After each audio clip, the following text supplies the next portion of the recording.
All right. So in round one, I was paired against Robert Akopian, whose FIDE rating is about 2040. I think his USCF is definitely higher. Yeah, at 2040, I feel like he's pretty underrated as far as the FIDE rating is concerned. So I actually know Robert. We played a bunch of games when I was living in Southern California for most of my life and my entire childhood.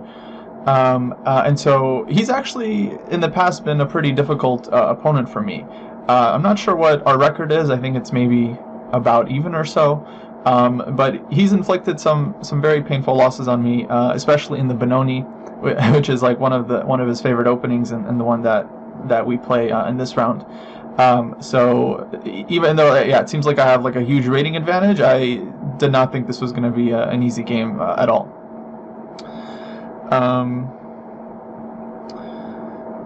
What's up, a flying sheep? I'm not getting what you're saying.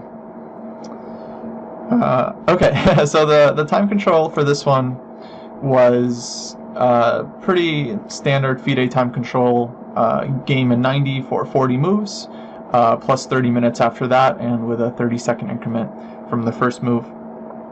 And we do end up getting a Benoni. He actually, I feel like he hasn't played these big opens in a while, but he's still, well, basically still sticking to his known lines. And I decide to play the line with knight ge2. So obviously white has a lot of lines here. f4 is considered really sharp. h3, bishop d3 is also considered a good option. Then like knight f3. I've played knight ge2, which has been a favorite line of mine for a while. Hey, Triumphant. Yeah, sorry about just racing through the opening there. Yeah, my bad. I mean, essentially it is pretty standard stuff. Like, I go for the d4, c4, you know, Queen's Gambit development scheme, and when black just wants to play a pure Benoni, they often start with c5. I push d5, grabbing space, e6, black kind of challenges this pawn. Knight c3, takes, and black here basically does this d6 and g6 followed by bishop g7 in most games that take place in the Benoni. There are some like rare sidelines, like bishop d6 for example is known as the snake Benoni, where the bishop tries to come out to a5, but they are definitely considered a bit sketchy. I mean, the Benoni itself is already considered like an extremely risky opening for black to play, and so to play like a sideline within the Benoni, it often feels like too much.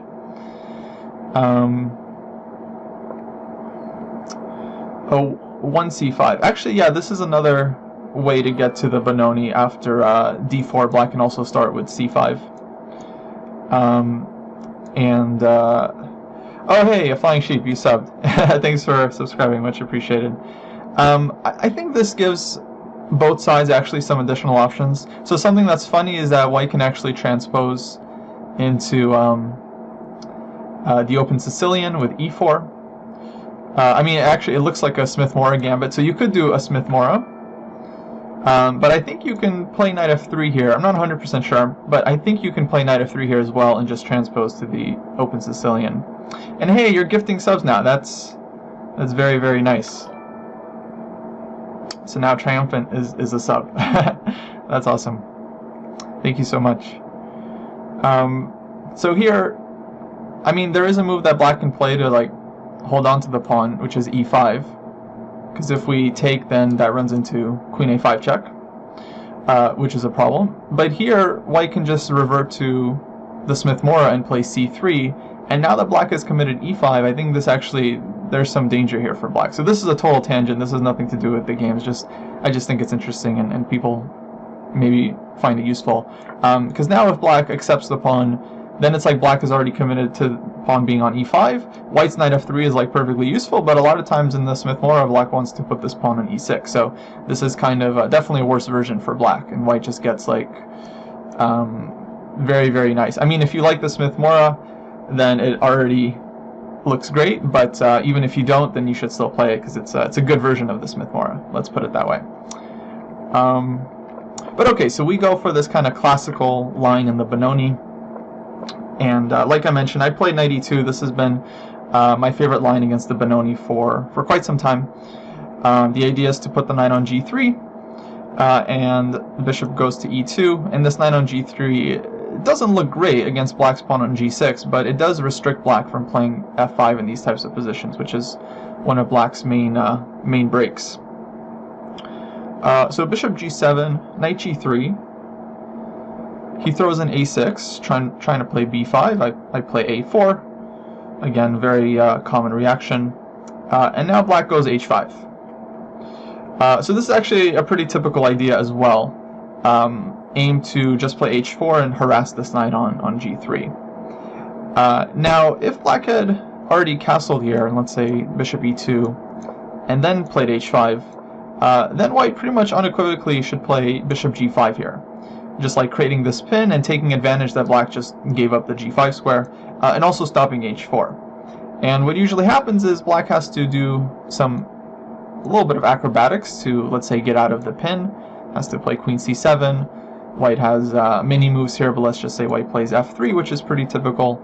And then black eventually will play knight h7, hitting the bishop. The bishop moves away, and then black finally gets to play h4. And once they play h4, the knight has to move away. Then black is like ready to play f5 under better circumstances. So a lot of strategic ideas here. I think actually queen d2 is more accurate. I should clarify this.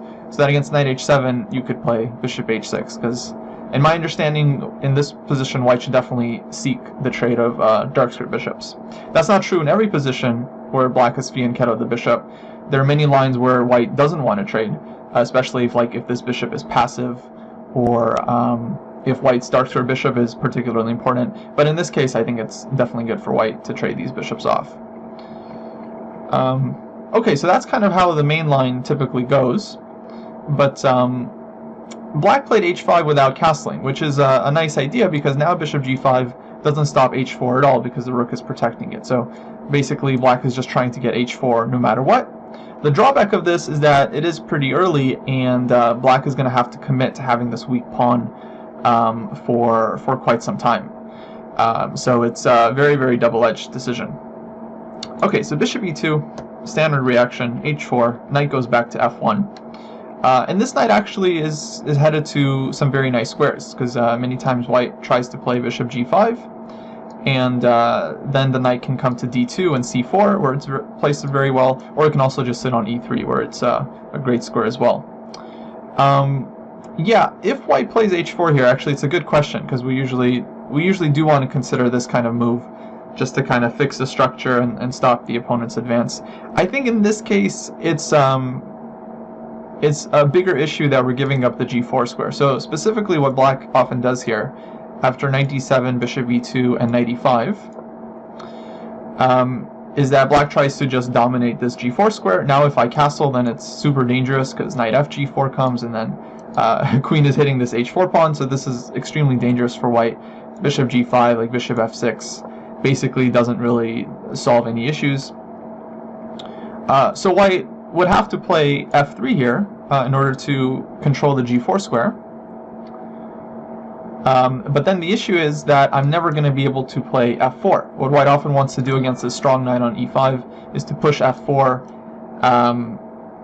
which forces the knight to move, and since we have already advanced h4, then the g4 square is just gone forever. So we can either control the g4 square, or we can harass the knight, but we can't do both. So what white would rather do is put the pawn on h3, so that the h3 pawn is controlling the square, and then we slowly push f4. I think this kind of becomes a theme in the game. I utilize this plan somewhat. But yeah, long story short, it's hard for white to play, having given up that g4 square. So bishop e2, h4, knight f1, and black here inserted h3, which I think is certainly interesting, just kind of lodging this pawn into white's position. White goes g3. And so this is just extremely double-edged, because this pawn can be very dangerous for white in terms of the light squares, and white is almost undoubtedly going to be castling kingside here anyway. So this pawn, if the light squares ever open up, if the position opens up, if black somehow gets to the second rank, this pawn is going to be extremely dangerous for my king. But we are a long time away from that, and so in the meantime, black is going to have a somewhat difficult situation figuring out how much they should defend the pawn, because if they keep the rook on h8, that means they're not castling, which is going to be very dangerous, and if they castle, of course that means that the pawn is going to be losing some protection, and their ideas where white starts trading off pieces on g4, eventually the queen gets to g4 and maybe can pick up that pawn, so this always has to be in the back of black's mind.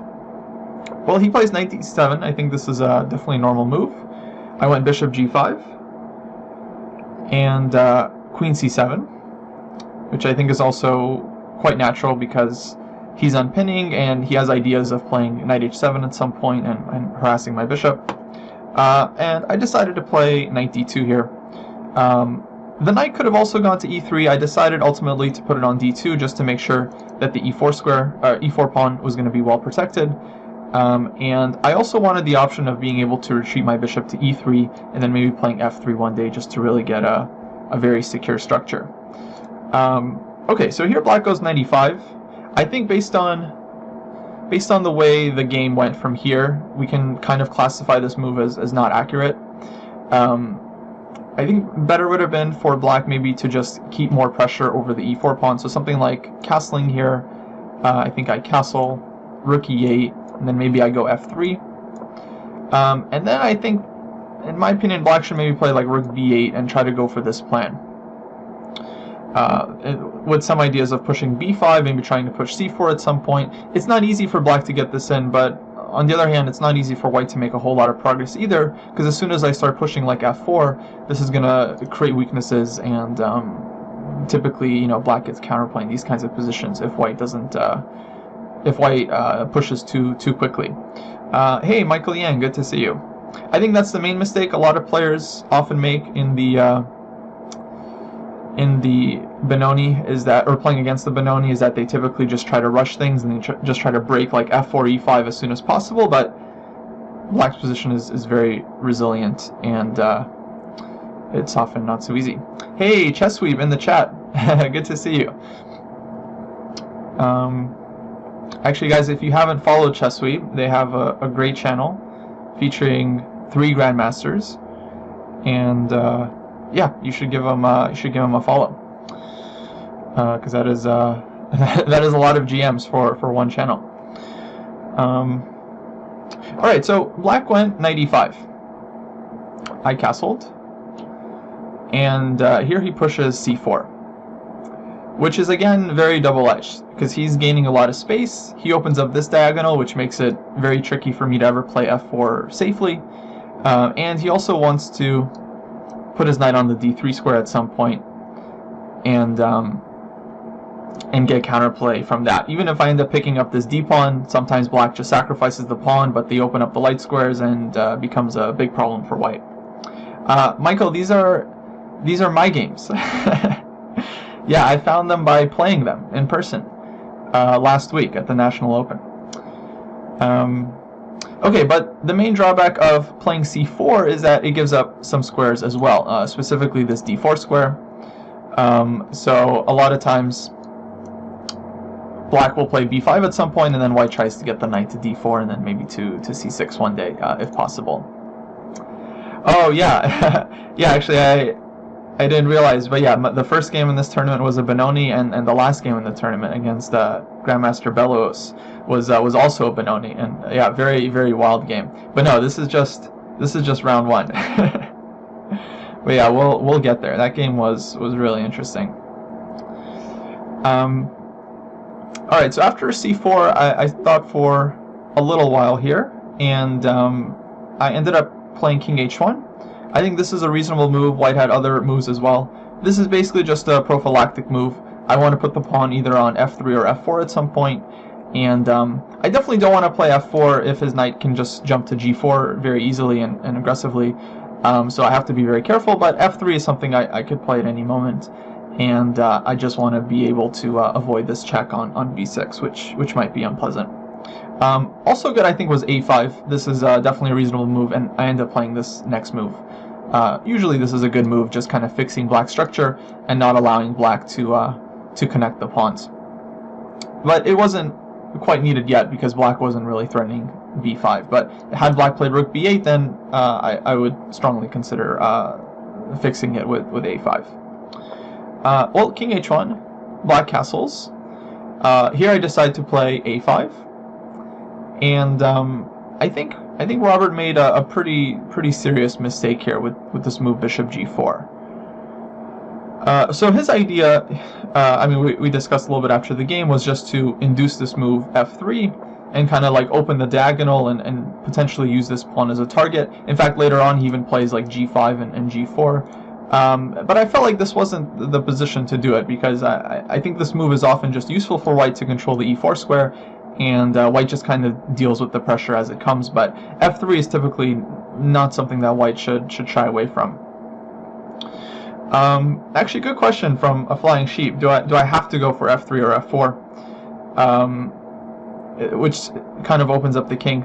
Not necessarily. In this position, I think white can definitely think about playing on the queen side, but in most Benonis, this is usually kind of the main idea. It's like the minority attack in the Carlsbad of the Benoni that is just so natural for white to try to play for this break or play for like f4, f5 and try to get a kingside attack. That yeah, it should always just be in the back of one's mind. And if I am going to play on the queen side, then f3 is very useful for me, because it secures the e4 square, it covers g4, so that there's less counterplay against the king, and then my knights are free to start moving and jumping around. Not that knight c4 is a good move, but maybe one day. So yeah, I felt like it was a mistake, and if black wanted to do this, they should have just played a bishop d7 anyway. But the bigger issue is that after f3, bishop d7, I had time to execute kind of a very nice idea, which is the move bishop e3. And the point is that this bishop is just going to sit on b6 and just completely freeze black's queenside. And this is going to be incredibly problematic, because black is just going to be completely lacking space. The pieces are going to feel like they're all fighting for the same squares. The rooks are going to be disconnected if the queen is on c8. And so this is just a very, very difficult situation for black already. So, in my opinion, I think black should have just played b5 for better or worse, just to open up the position a little bit and create some space. White should be better here after takes, and I can defend the b2 pawn, or I can play like bishop e3. I think Stockfish pointed this out to me. Queen takes b2, bishop d4 is like very dangerous for black, because the queen is running short on squares, and now white is like really ready just to blast through with f4, e5. Hey, Aman Naikif. Hello, welcome to the stream. So yeah, I mean, definitely black is still worse after something like bishop e3 and queen just goes back, because the c4 pawn is a target, the a6 pawn might be weak one day. But the game, I mean, is by no means over. I think white has an advantage, but it's not that serious yet, and there's still a lot of life in the position, obviously. But I definitely feel that white is clearly better here. So after bishop g4, bishop d7, bishop e3, now my bishop is coming to b6, and it's basically just going to shut down the play. So rook e8, bishop b6, queen c8, now just rook c1, so I'm trying to pick up the c4 pawn. I might want to just break with b3 and completely start opening up the queen side. So here you can see, yeah, I'm actually not playing for f4, e5 at all. I'm actually just trying to keep the center under control and keep the king side under control. And actually, I'm just trying to open up the queen side and fight for this c4 square. Or I might even play like knight a4 at some point and just try to win the pawn outright. Okay, so he goes g5. I mean, at this point, I strongly feel that black's position is almost desperate here, so I think he has to try whatever he can just to create lines or create open files on the queen side, on the king side. Just try to create some ideas, like give white a chance to mess up, because if he lets me make free moves on the queen side, I'm just gonna open up the c file and win the game. So, okay, I played b3. I think this is totally natural. After c takes b3, I could go for knight b5. I wasn't 100% sure about this. It should be good for white, but black has an opportunity to sacrifice the queen. Let's say queen takes c1, and a takes b5. And this should be good for white, but these positions can be really tricky if black's pieces are suddenly like super well coordinated. You know, it can be hard to break through without allowing counterplay. Should be good for white, but not my favorite position. So I probably would have just recaptured on b3 and then slowly prepared some knight a4, maybe knight b5 here, and yeah, I think white is just winning. You know, I've played in Canada a couple times. I played in Calgary twice, round robin, then an open tournament, and then I also played in Montreal in a round robin there, and it was tough. I think a lot of Canadian players are overrated. Sorry, that came out wrong. Underrated. A lot of Canadian players are underrated, and so it's tough to play them because, like, if you draw a game against someone lower rated than you, but they're not lower than you in strength, and you still lose points, even though it is kind of a fair fight. But what are you gonna do? Hey, Sluglord 101, good to see you. How are you doing?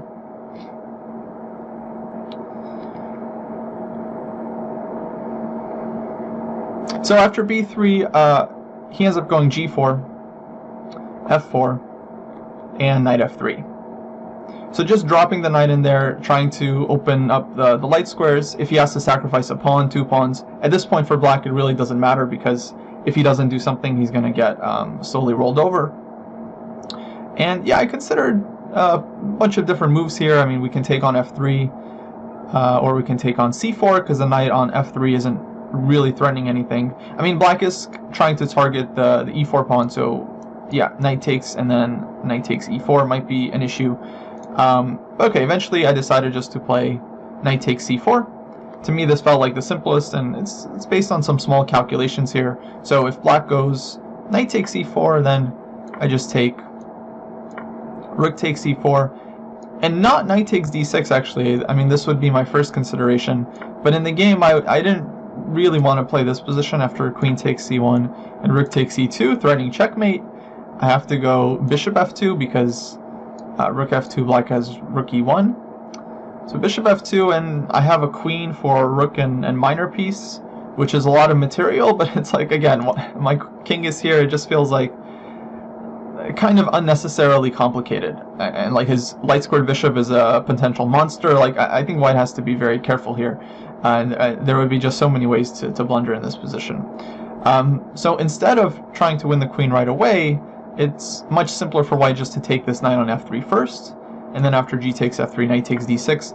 Now black doesn't have the queen sack anymore. I'm still winning this rook, and yeah, here white is just winning way too much material for black to survive.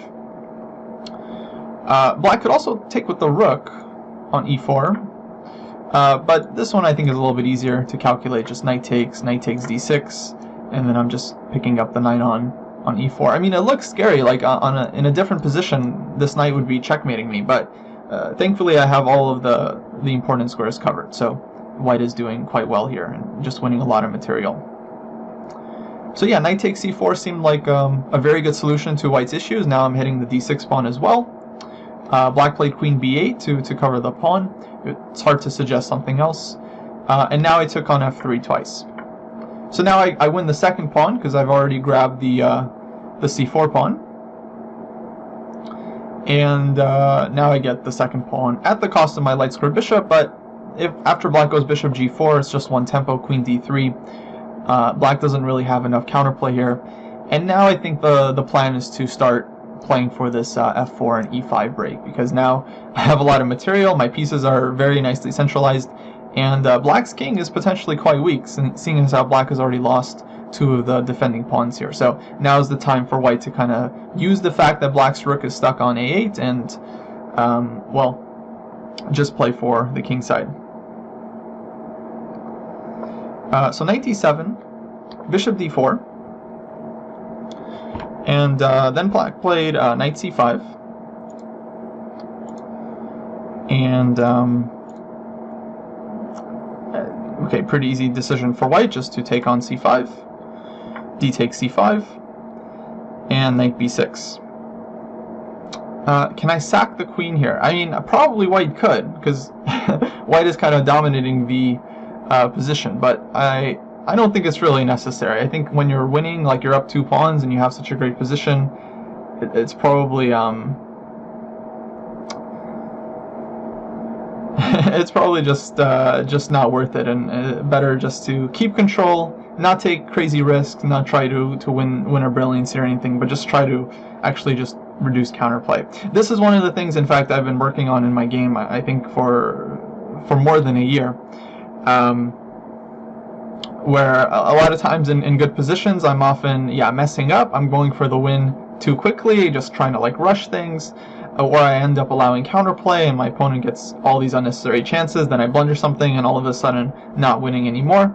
So I was trying to focus really hard on just really removing counterplay. So that's why I was actually very happy when black played knight c5 here. Not that he has a choice, because if I get to trade off these dark square bishops, then black's king is just going to be really weak. So knight c5 allows me to take this one and play knight b6, which sidelines his rook on a7. Now probably he should have just been willing to sacrifice the exchange immediately and just played any other move, because this rook on a7, it's basically worth nothing. I mean, literally nothing. Its only prospect is that one day it can sacrifice itself on a8 for white's strong knight, so black might as well should have just done that immediately. Okay, but now I just push e5. Now my pawns are just completely breaking through. That was one of the other benefits of trading on c5, is that black loses their blockading d6 pawn. I was thinking about f5 as well, and this one is kind of winning with the idea of trapping the bishop with rook f4, bishop h5, and then g4. But black can play bishop e5, white goes knight d7. It's winning for white, but it kind of opens things up a little bit too quickly, and I didn't think it was necessary to go for this just yet, although it should be said that objectively this was totally winning. But okay, I wanted to keep everything under control, just slowly advance with e5, queen d8, and d6. And yeah, I mean, I agree with Ayman Nakif here. White is totally winning. I mean, black's 2 bishops are sometimes strong, but in this case it's like it's just very hard for them to do anything. I mean, the bishop can try to come around to c6, but white will just plug with knight d5, and yeah, it's just not going to be enough for black. And now I'm just looking for a way to break through here. So one idea is to try and get f5 f6 in, or f5 rook f4. Another idea is to maybe try to get some knight d5, knight f6 in. Basically, white has a lot of ways of building up, even bringing this knight back, getting this knight to e4, then one of the knights will be showing up on f6 shortly. That would be a nice line as well. Hey, Moroccan Lion, good to see you. Yeah, so I scored 5.5 out of 9, which was okay. It was around, I performed around my rating, but some very interesting games. Some big mistakes, I have to be honest. I mean, this was one of my cleaner games, but the others were not so clean. Well, yeah, interesting experience overall, I have to say. So yeah, now black has just very few moves. In fact, the queen barely has any squares whatsoever. He played rook a8. He realized, okay, I mean, he has to just do something. Rook ce1. Hey, see you later, Sluglord. Thanks for checking out the stream. Rook e6. I put the knight on d5. So yeah, I'm not interested in the rook because it still has 0 prospects, like it can't go anywhere useful, so there's no reason for white to take it, in my opinion. Of course, at some point I might grab it just to take the material, but I didn't see why that was necessary so far. He goes rook b8, and here I actually was able to find a forced win, starting with f5. Just hitting the rook on e6, I want to play f6, knight e7 check. So many ideas. Black can take the pawn on e5, but after rook takes, bishop takes, queen e4, I have a nice double attack. Now the line doesn't end here, because I did have to make sure that after queen g5, black doesn't have any nice counterplay, because for example, after queen takes e5, which is correct, white would have to account for bishop f3 check, because if you miss a move like this, you might lose the game. basically on the spot. And I've definitely lost games like this before where I was totally winning and then I missed one trick and all of a sudden, oops, just getting checkmated. So this line is working. If rook takes f3, queen c1, game over. But it's important that white has king g1, after which black just doesn't have any good checks. Black can play queen d2 either here or in the previous position to threaten mate, which is, again, very dangerous. But white is simply winning on the spot with knight f6 check. Basically, white is getting there first. The main point is that when black moves the king, let's say to g7, okay, we can play for checkmate, but we can also just take the queen and end the game on the spot.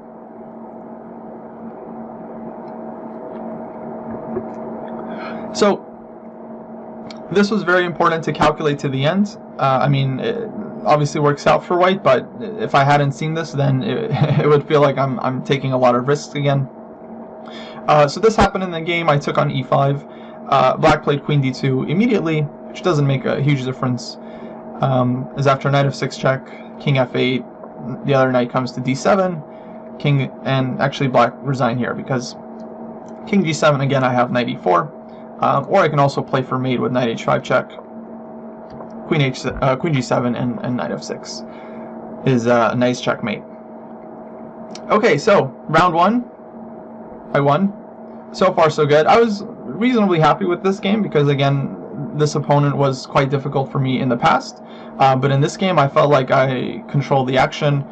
I gave him very, very little counterplay, and I was able to kind of grab material and convert the game very, very cleanly. I mean, actually, I don't think Stockfish had any huge improvements on my moves. So I was happy with that one. Okay, that brings us to round two.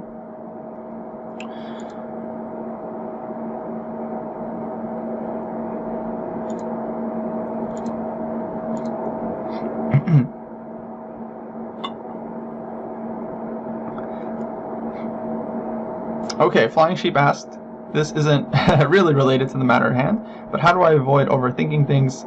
I play better in online rapid than in over-the-board classical, and I think it's because I get so lost in all the poorly calculated variations. I think the main fix to that is to take like a very serious analysis of your games and like go through your games, go through all of the variations that you were thinking about. I'm definitely not showing like my full analysis here because what I often do, not only do I analyze the moves played, but I also analyze the moves I was thinking about. Like, oh, I was considering this move, and then we would probably go to this position, and I don't know, is this good for white? Did I evaluate it correctly or not? Like, for example, I checked all of those like queen sack variations to see if I was correct to avoid it. And in most cases, it was like winning for white, but actually not that clear. It's like plus 1.5. Which, when you're up a queen, is not always that great if black is getting counterplay. So if you feel like you have issues with your thought process, especially in like a classical game where you have a lot of time to really figure things out, I think most players, play better with longer time controls for this reason. Then you have to take just a very serious look at how you're thinking about the game, what lines you were considering, and then checking that against the engine. Like, are you analyzing nonsense moves? Like, are you thinking about one move and then you're assuming your opponent is going to play some other move that's also bad, and then your response to that was also bad? Or are you, let's say, coming up with your ideas correctly but not anticipating the opponent's replies? If you really take your time to analyze it, I think you can find a lot of patterns in your play and your thinking process. Maybe you're playing too much in one style and not the other. For instance, not being materialistic, I think, is a pretty common one that I've seen with people, where their opponent is like offering a sacrifice, but they're not taking it because they're afraid of something. Or on the other hand, you can be too materialistic, always grabbing material. When you're up 3 pawns, you're trying to win a 4th pawn rather than consolidating your position and things like that. This is something that a coach is usually very useful for, or just a second pair of eyes to look at your games with you and just see like, okay, you were thinking this, this, and this. Were you thinking about this move? Why not? Why aren't you thinking about this idea? And very quickly you can, I think, uncover real like biases in your thinking and all kinds of stuff like that. So hopefully that helps. Alright, so in round two, I played against Grandmaster Alejandro Ramirez. It was actually another friend of mine. I've known him for a few years, and we've had a few games as well. He definitely has a good score over me. I've never beaten him, I'm pretty sure, even in like Blitz or something. We have a couple draws, and he has a couple wins, but most of our recent games were draws. In fact, we played in Gibraltar just a few months ago, and we drew there. And I think the last time we played before that was a couple of years ago. But yeah, basically, I wasn't too concerned about this game. I felt like I can definitely compete with him. His ELO rating, actually, it's up here. Hopefully, you can see it in the stream. 2574. I believe he's been over 2600. I mean, definitely a really strong player. And we actually played the same opening here that we played in Gibraltar. So I played d4. I actually got 2 whites in a row, which was nice. Not sure exactly why that happened, but yeah, sometimes you get fortunate in open tournaments. He played e6, c4, and b6. So this is a pretty tricky line. A lot of times white plays e4 here, which is the main line, and then black's idea is to play like bishop b7. I think white should go bishop d3, and then black plays bishop b4 check. And for example, if white plays knight c3 or knight d2, black has ideas to play f5, and this can be extremely dangerous with the g2 pawn hanging. That said, I think the best move in this position for white is to play king f1, which is a very clever move because it defends the g2 pawn. And then after f5, white can just take this one. I mean, black can still play this, it's a pawn sacrifice, but white is quite comfortable here with the king defending this pawn, and black's bishop on b4 is now kind of misplaced. Instead, I didn't really want to go for these sharp lines because black has other options there as well. So I decided to play a3, which is another move that I think is very reasonable for white, just stopping bishop b4 check. And I just want to develop with like knight c3, kind of normal moves. He goes knight f6. In our last game, he played bishop b7, knight c3, and d5, which I think was a reasonable way to play, but after takes g3, it felt like white was very comfortable. In fact, we got a Queen's Indian type of position, where I think white had a pretty good setup with bishop g2, knight f3, and so on. Hey, Leafavor, welcome to the stream. So this time he goes knight f6, knight c3, and bishop b7. And I play bishop f4. I think this is a pretty interesting move. The idea is to put the bishop on this square and then to play e3, and again develop in kind of a classical way. He decides to play g6 here. He actually spent some time trying to figure out how to develop against this, because I don't think there's a ton of theory in this position, so black has some options. And now I play queen c2, which is definitely a very ambitious move because I'm threatening to play e4 and just grab a lot of space. And well, if you guys saw the last game, you can tell, I really like having the space advantage, and I feel like I can handle it well. And now if black plays bishop g7, e4, I think white is going to be clearly better because I'm just gaining so much space. I haven't really made any concessions. My king can still castle either way, and yeah, it just looks like white has a lot of space for free. So he plays a very strong move here, knight h5. So credit to Alejandro. I think he was already spending some time here. Maybe his first real think. And yeah, this is a very accurate move because it's hitting the bishop and challenging me before I can play e4. And I was thinking about bishop d2 here, but the problem is black goes bishop g7, and it's not so comfortable for me to defend this pawn. So for instance, if I go e3, then, well, I'm no longer threatening to play e4, and black will play f5 at some point, and then maybe bring the knight back to f6. And we're just going to get a different kind of structure where I think, well, it'll be a complex Dutch type of position. And if I play knight f3, I'm pretty sure black can take on d4.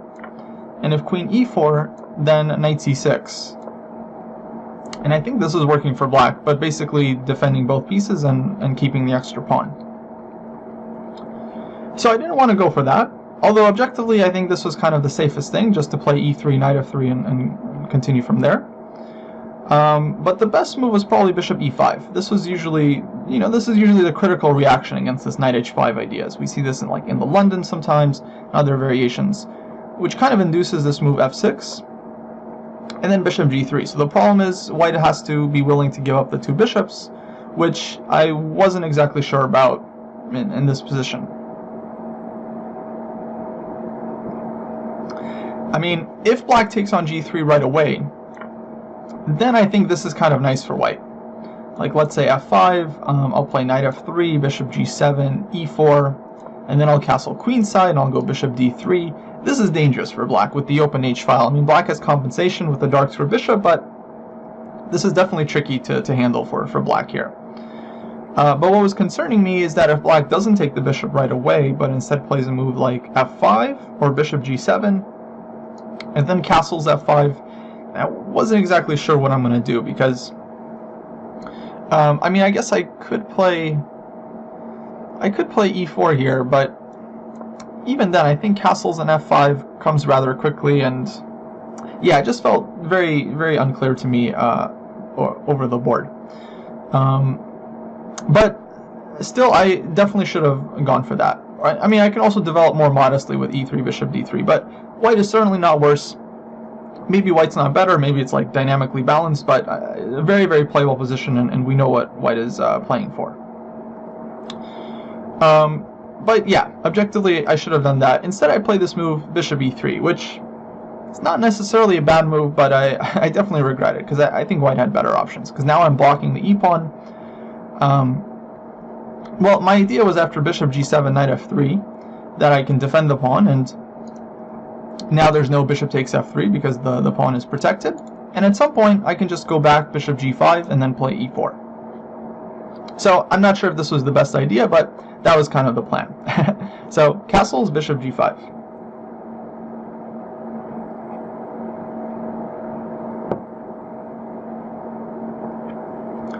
Okay, now black has some options here. He could have played queen e8, which I think is interesting, but he decides to go for f6, which is definitely critical. And yeah, here I had a big decision to make, because suddenly I realized, I'm kind of committed to playing bishop h4, bishop g3, which I was okay with, but I was realizing that it's going to be extremely complicated very, very quickly, and I'm probably going to lose control over the position, which is not good. It's not my favorite type of situation to play. But if I go bishop d2 here, then it's like, why did I play bishop e3? I mean, I feel like I've lost so much time after f5. So I had to kind of stick to my guns here, play bishop h4, g5, bishop g3.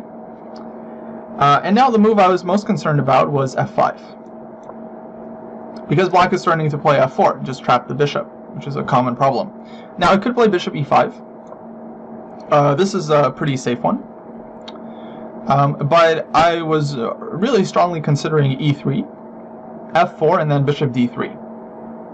So somewhat of a thematic piece sacrifice. Actually, black has to be extremely careful here. I mean, taking on g3 immediately is just bad, because white takes on h7, and then takes this way, opening up the rook, and black is in danger of just getting mated here. And then, okay, if knight f6, minimum we have bishop e4 check, and just taking on b7, and white is just winning.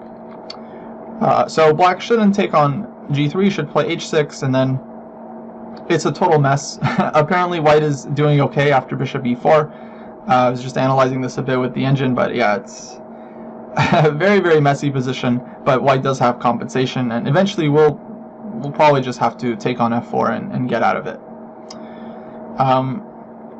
But yeah, I thought this was critical. He ends up playing g4, which might be actually, I think it makes sense. It leads to a clearer situation for black. Knight d2, f5, e3, and f4. So he's just going for it. And I decided to play bishop d3 just like in the other line. I thought it was an interesting piece sacrifice then. I still think it's interesting here.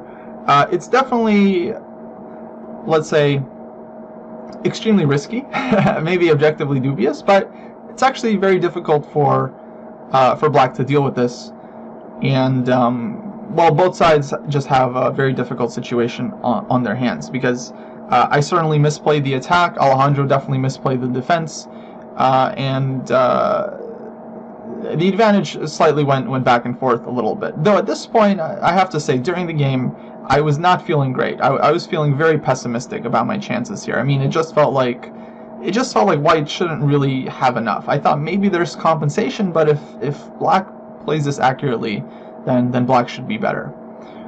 In my opinion, a good move was h6 here. So this keeps the h-file closed. White is still having to deal with what to do with this bishop. And if I play like e takes f4, you can either take on f4 or even go knight c6 and hit this pawn first. And here it just feels like black is getting a lot of counterplay. So this to me just seems clearly better for black. Okay, Z Nation Chess asked, what gives white the right to attack? Well, that's a good question. I mean, chess is a concrete game, so you don't necessarily need like a strategic reason. It's not like, you know, we need the permission of Congress or something, but I would say black did weaken their king side with this f6 and g5, especially the light squares. And then when they kind of push further and play f4, I mean, you know, they have weakened their king side quite a bit. But the other thing is that actually it's mainly a concrete reason, is that when black is taking the bishop, we're opening up the h-file, and the knight is hanging, the h7 square is hanging, so clearly white is getting a lot of threats here. So yeah, I definitely wouldn't say it's like a typical type of attack. And during the game, I didn't feel that great about this. I just kind of felt like I had no choice at that point, which means I just misplayed the opening. I think bishop e3 was already kind of slightly inaccurate. Well, Alejandro ends up playing bishop takes g2, which I mean I definitely understood was possible, but seeing as how I kind of felt like I had to attack, and I knew this move was possible, I thought it would be risky for black, but maybe he'll go for it, and I just figured, okay, if he goes for it, we'll figure it out. I had some ideas of what I wanted to do, but I wasn't quite sure. And well, no, he ends up just taking the challenge head on and just trying to grab as much material as possible. Now it turns out the best move here is the somewhat logical, but in my opinion counterintuitive, rook g1. I mean, it looks like the first move you would play, right? But to me, it just seemed like I'm losing a tempo, and then when black takes on g3, I mean, my rook is not going to be on the h-file anymore, so how can I play this move? But concretely, actually, this was the way to go. Because if he goes back, for example, then I can take on h7, king h8, and queen h6, queen g6, excuse me, and this is potentially very dangerous for black. And the main point is that after knight f6, which seems like it just kills white's play outright, I have bishop h4, which is a very strong resource. And now my rook is actually very useful on the g-file, yeah, I mean, white has some very dangerous ideas here, and I actually haven't even sacrificed anything because I got the pawn back. So this is just, actually I think it's just losing for black. So yeah, I basically just totally underestimated this move. I think black instead should take on g3, and then after rook takes g2, gf2, king e2, we just have a very messy position. I mean, this pawn on f2, it's strong. I think white can pick it up if we want to. But more importantly, black has to get their pieces out because white is trying to attack on the king side as quickly as possible here. So this would be very, very messy, but objectively, this is what white should have gone for. I went a different route. So already I feel like I was misplaying the attack. I took on h7, king h8, and then I castled. So again, rook g1 was possible, but okay, this was my idea. So now I'm actually offering a full rook if black wants to take it. Like f takes g3, I'll probably just recapture. And then if bishop takes h1, rook takes h1, well, black has the same issues on the h-file. I actually felt this would be totally fine for white because, again, minimum, if I need to, I can win back a lot of material with bishop e4 check, and then black's king will continue to be weak. So of course I wasn't really worried if he was going to take everything, because I thought white just has, I mean, concretely just enough play there for the rook. But black is not obliged to take everything, and instead he just takes on h1 and then goes queen g5. So I think a nice defensive idea here. He's just activating his queen, he's taking control over a lot of squares, and the bishop is still hanging. So there's not a whole lot I can do here. I think the engine points out bishop e4 here, knight c6, and then double exclam move h3, which, I mean, I did not consider in this position at all. I just want to leave it on the board there so everyone gets a nice, just a nice look at this. And yeah, I think according to Stockfish, it's like about equal. You know, white is down in exchange, offering up a bishop on g3, but I guess we're getting counterplay with h takes g4, bishop g6, so it's very dangerous for black. So yeah, actually, you know, looking at it now, it's not that illogical. So we can open the H file and just try to get counterplay. Z Nation, I think you will understand, because I did not play well. You know, this was what the engine points out is best, but my move was less good.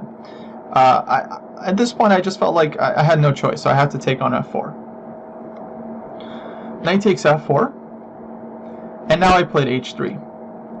So I feel like my intuition was not that far off here. I mean, this is not as good a version as previously, because here black already has the knight on f4, and black can just take on h3, but okay, it gives white some counterplay.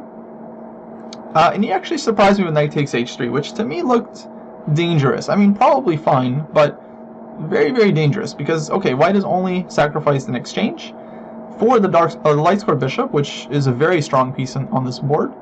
Yeah, black is behind in development and has some weaknesses, so this is not that easy for black.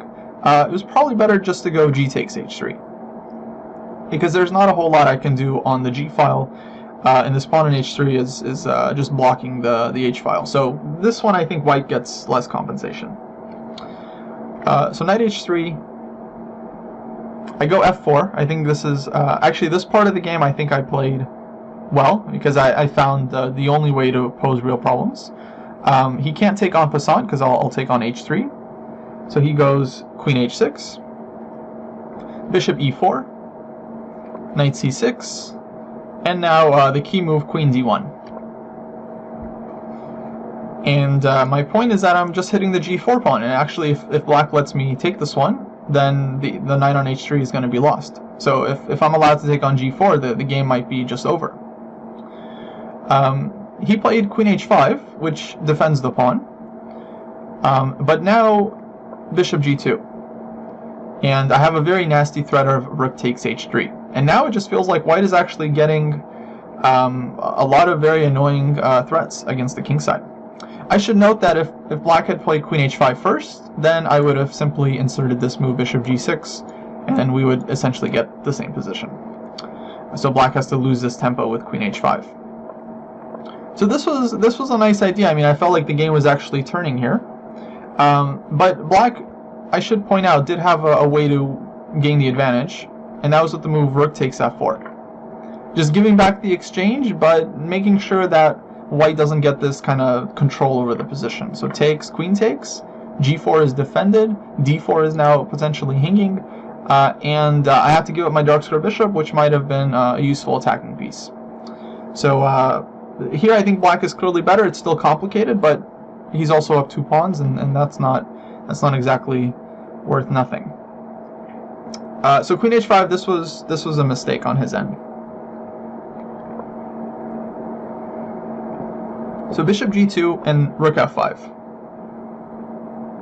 So he defends the queen, so I can't really take on h3. But I have this move, knight f3, which during the game looked very nice. I mean, it's like activating the knight. I want to go maybe knight g5 or knight h4 or even knight e5. I mean, this knight goes from being very passive on d2 to actually like one of white's best attacking pieces, and of course he can't take because of rook h3.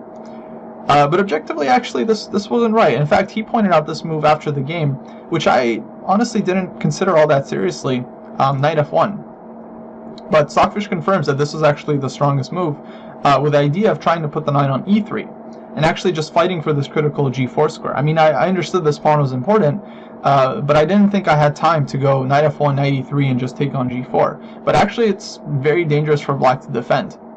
Like already the only move in the position, only move to, I think, equalize or maybe just not lose outright is rook g8, which is, yeah, not that obvious.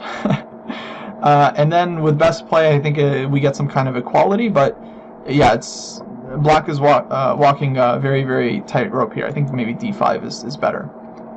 So that was that would have been a very, very nice find. Knight e4 was also not bad, trying to play knight f2. But okay, knight f3, I mean, I felt very attracted to this move. It feels so strong, like the knight has so many squares to jump to. And bishop h6, actually this was kind of a mistake as well. What black needed to do is actually just start getting pieces off of the h-file, because it's just too dangerous. And just slowly evacuate, basically. And try to limit the damage. And here I think black would be better. Bishop h6. And now I just go d5, so my knight is still untouchable, but I'm just trying to blast through. He takes. And here, yeah, I feel like I made probably, well, one of the biggest mistakes of the game. Maybe not the biggest. But I was having a pretty tough time trying to decide here how to recapture. You know, whether with the pawn, the knight, or with the queen. No, just kidding, not with the queen. So my main idea was to take with the pawn, which I ended up going with. Mainly just to get the tempo, hit the knight, and then try to play knight d4 and open up this diagonal for the bishop. And yeah, just keeping the tempo and keeping the counterplay going. But I also recognize that knight takes d5 was very attractive as well, because this is activating the knight. I get to defend the f4 pawn another time, which ends up being very important. But yeah, I mean, the knight is just very strong here. It's actually kind of dominating this knight because it can't jump back to e7. And I think white is actually getting an advantage here with best play. I mean, it's not easy to find white's moves, but I have ideas of like knight h4, and yeah, clearly black is in trouble here. I mean, up the exchange, but the pieces are just so poorly placed that it's very hard for black to have any kind of coordination. And like, I mean, one day, you know, like my bishops can show up on on c3, on d3. I mean, it can just be brutal for black. But ultimately, I decided to take with the pawn. I mean, it was kind of an intuitive decision. I really wasn't sure which one was better, and I just chose wrong. I wanted the tempo, but yeah, objectively, I just don't get as much play here. So knight d4, he doesn't really have a choice. If he moves the rook, again, rook takes h3 is just winning, or bishop h3. So he just has to give the exchange. Knight takes f5, queen takes f5. I think white is still okay here, but I really start going wrong. We were approaching time trouble, so I could blame it on that. But yeah, honestly, I just didn't really understand what to do in this position. I mean, I'm not really better. I'm still down a pawn. I have a lot of compensation. I mean, I have ideas, and black's pieces are awkward, but the problem is that black just has this huge target on f4, and if black can take this pawn, then it's kind of just going to kill all of white's action and just dominate on the dark squares. So I just didn't figure out correctly how to deal with these problems. The best move was bishop e4, and just trying to hit the queen. If black takes on f4, which I think I was concerned about, just king b1, just who cares. Let's say queen g5, takes, and then the engine points out this nice idea to play d6, kind of ruining black's structure, bishop c2, and okay, sure, white is down 3 pawns, but we have queen d3 as a threat, and it's very annoying for black to play this position with such a weak king. I mean, I think white has a lot of compensation for the material, and it's just very hard for black to use the pawns. I mean, it is 3 pawns, so it's not like white is winning, but white has compensation. And I think objectively it was like close to equal according to the computer, but obviously the position is not equal. It's just maybe dynamically balanced, but still extremely complicated. So what I end up doing is I play queen d4 check, which I thought was okay. It's like centralizing the queen, and then I play knight e2. I realized, I mean, I just have to defend this f4 pawn as much as I can, but this was just the wrong way to go about it, because black can actually take the pawn. In fact, I think he kind of missed that he can just play knight takes f4 here. It looks scary because maybe I have some rook h8, but I can't take on h6 yet because of knight takes e2. And then after bishop takes f4, black is just taking with check. King d1 runs into queen b1, so that's not really good. And then after takes, black can trade off the queens. Go rook takes f4, and that would have been... This is basically hopeless for white because it's like 2 pawns. The bishop on g2 is actually pretty bad. Black's king is... I mean, just no compensation, basically, for white at all. So, yeah, somehow, actually, we both missed that this was possible. I mean, again, time trouble, but still. So that was kind of weird. He ends up going knight g6, which actually gives white a chance to not be much worse with bishop e4 again. But I think bishop e4, just kicking this queen, was a good move in every position. It's just, yeah, for some reason I felt like I had to keep the pressure on the knight so that I can always threaten to take. But yeah, this was not right. I played d6 here, hoping maybe to get this check in. He goes c6. I think that was pretty smart. Queen c4 check, queen f7, queen c3. I still just don't know what I'm doing here. There was one line I calculated. Obviously, I considered trading queens here, and this kind of shows the long-term problems for white in this position. So I thought I could take. Black wins back, let's say this way.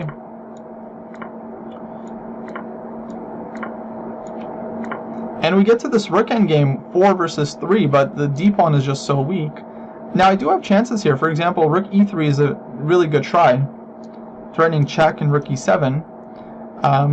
And in fact, rook f7 doesn't really help because I'll give a check and then go back. And then if black goes to g7, then okay, I can at least go rook a8 and start winning back some pawns. And if I trade this one for this one, then it's still quite dangerous, but at least white will have some chances. But the problem is that instead of rook f7, black is a very accurate move, king f8. Just a nice bit of technique here, which I'm sure Alejandro would have found easily.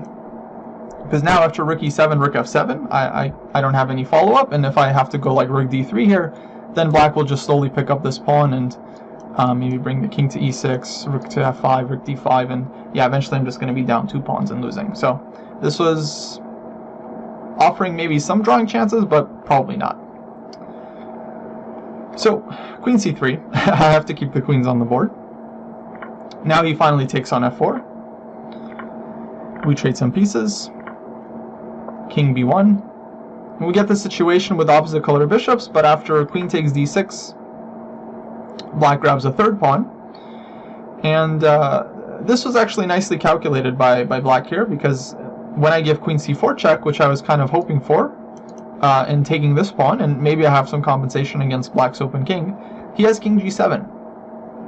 And it turns out that queen takes g4 is met with queen g6 check. And white is forced to trade queens. So I was trying to figure out this endgame because, well, if I don't take on g4, then I'm just down 3 pawns. And so, you know, the opposite color bishops don't provide enough compensation. Sometimes they do, but in this case, not really. Black is in control. But that said, so yeah, I could take the pawn, queen g6, and this endgame, it's like 2 pawns down, 2 healthy pawns. Like, black is just pushing c6, d5 very easily. But maybe this wouldn't have been that easy to convert for black. I mean, I spent a little bit of time analyzing this one. During the game, it felt like he was just gonna grind me down. Like, realistically, against a strong GM, I feel like my chances here would be very, very minimal. So I just didn't want to suffer in this position. I thought like it's gonna extend the game another 20 moves. I'll lose anyway. I'll just drain myself of energy. What's the point? But here it's actually interesting. So Z Nation says opposite color bishops are hard to use as a drawing mechanism with rooks on the board, which is normally true. And in that, when you have a position with opposite color bishops, the defending side, the side with less pawns, should be trying to trade rooks and just get to a pure bishops of opposite color endgame. But here, I was actually analyzing, if we just trade off the rooks, then black is winning. In fact, the way black is winning is quite interesting. So for example, I was just looking at some sample lines, rook e1, d5, bishop h3, and the engine was actually suggesting rook f6 here, which is surprising because it just immediately allows white to trade off the rooks with rook e6. But I think this is actually losing. So just to give like a sample line, it's very important for black not to push d4 and allow white to create some kind of blockade on the light squares. That would be a good way to draw the game. So many endgames like this really depend on whether we're able to trade off enough pawns on the defending side and set up some kind of fortress. And if black just is left with two connected passers, in many cases that position is drawn because the bishop can just kind of line up against the pawns and is always ready to sacrifice itself for the two pawns, in most cases. But here, white just doesn't really get this. So for example, black plays c4, let's say a4, otherwise black just pushes a6, b5, king comes around to c5, and here if I don't play b3, if I play something like bishop f7, black actually has this nice idea just to take on b2. Now black has 3 pawns for the bishop, and 3 pawns isn't necessarily winning against the bishop, but it's soon going to be 4 pawns. Or black can even play like d3, king d4, a6, b5. It's very, very difficult for white to hold, and yeah, it's just, okay, it's like -10 or something. So this would be a win. So yeah, for the stronger side, you have to be willing to give up your bishop sometimes if you get a good endgame. Keep that in mind. So white should play like b3 to kind of avoid this and try to trade pawns. Then after a6, bishop f7, let's say some random moves, b5, and then we get something like this, which is losing for white. And it's just a kind of a concrete thing. The problem is now, if black gets b4 and b3 in, it's going to be over. The king will walk into like d2 and then eventually push the pawn to c2, and okay, long story short, the pawns are going to promote. White is not going to be able to sacrifice the bishop, and this is losing. In other cases, when there's more space, then white is able to kind of set up a blockade, but this is not one of those cases. Okay, so all that to say that if I trade rooks, I'm probably losing, which is not a good sign in these kinds of endgames. But still, if white keeps the rooks on the board, it's actually not that easy for black to break through, because all the pawns are on one side of the board, so there's no like principle of two weaknesses at play here. If I had pawns on both sides of the board, then that would be a different story, because black's rook, when it gets to f2, is just going to be always very dangerous. So, okay, I think white's chances here are really still not great. Black has this idea as well, like bishop g7. But it would take some real effort to win here for black. And so I think it was a wrong decision, ultimately, not to go for this, because I could have really made it hard for him. Now, during the game, neither of us knew whether the endgame with pure bishops of opposite color would be winning or not. In fact, I thought it was drawn. I'm not sure what Alejandro thought, but he probably thought he had better chances with the rooks anyway, so he shouldn't trade rooks. Yeah, that would have affected his play. Like if black is playing with the notion that he should not be trading rooks, it's going to be a lot harder because he doesn't want to allow rook trade in any line. That might not be true. Maybe he was perfectly happy to trade rooks here because he felt like the endgame would be winning. I'm not sure, but in any case, again, not easy for black to win this. If the situations were reversed, I'm not at all confident that I would be able to beat my opponent here if I had black and he had white. And so, yeah, long story short, I should have just gone for this and make him prove it. I would probably learn a thing or two about how to like play this kind of endgame and learn how to convert this type of position. Again, I'm not saying he would have played perfectly and won here, but I think in the end, ultimately, I think I'm closer to losing here than I am to holding, but nevertheless, it would make things hard for black, and if he does make a mistake, I would have some real drawing chances in these situations. Yeah, so yeah, that was kind of a bummer because I ended up playing King A1, just like trying to keep the queens on the board. But now it's 3 pawns, so I have 0 drawing chances in any endgame because 3 pawns is too much. So he goes Rook F4, and I was just playing for any kind of random chance here, but he didn't really give it to me. Bishop G5, Queen E8. Okay, threatening Queen H8 check. He just goes back. Bishop H6. I played Bishop E4 here. I was kind of just trying to make it hard for Black to move, because if let's say, yeah, it's hard for Black to move without allowing something. So yeah, not that easy to convert. Yeah, I think up-and-comer is right. I mean, this position is just hopeless for white, so I had much better chances in the endgame, but okay, hopefully you guys kind of understood my perspective. During the game, I thought it was a difficult endgame to hold, but I was too pessimistic about that, so I just wanted to keep the queens on the board and not waste time suffering in that lost position. But objectively, that was the wrong evaluation, and I really should have tried to be more stubborn. Actually, I was able to learn from this because in round 4, I had a similar situation where I was clearly worse, down a pawn for basically very little compensation, and my opponent offered a chance to go into the endgame where his structure would be weakened, which would actually give me a little bit of compensation. I would still be down a pawn though and without queens. And so I had a big choice: keep the queens on but no compensation, or trade queens and actually make it a little bit hard for him in the endgame. So I realized my mistake from before. I traded queens that time and I actually ended up saving the game. Like, I defended well and he wasn't able to break through. So yeah, this was a tough lesson in this game, but at least I got to make use of it in a later round. Because that game, I think you guys will see at some point, I was like dead lost, like pathetically lost. And actually, the fact that I survived was a miracle. But okay, we'll get to that.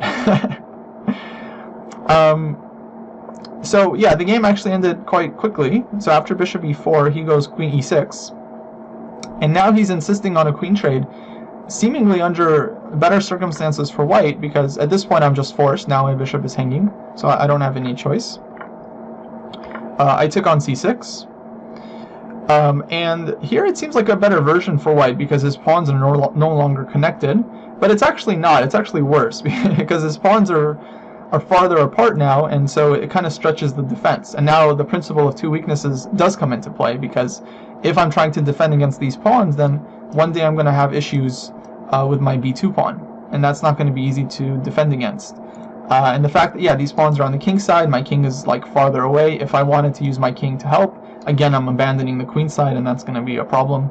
Yeah, he found a very nice clean move here, Rook d4, stopping my only idea of playing Bishop d7, Rook g1, and trying to attack his pawns.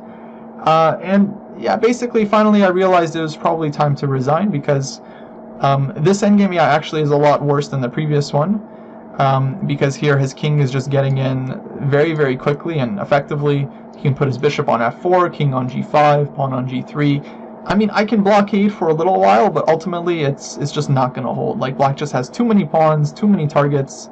You can put the other pawn on e3, bishop goes to e5, rook d2. I mean, it's just yeah, this one would be unnecessary suffering. So I decided to resign. There was going to be another round in the evening, because this is 2 rounds a day, and this was the morning round. The first round took place in the evening.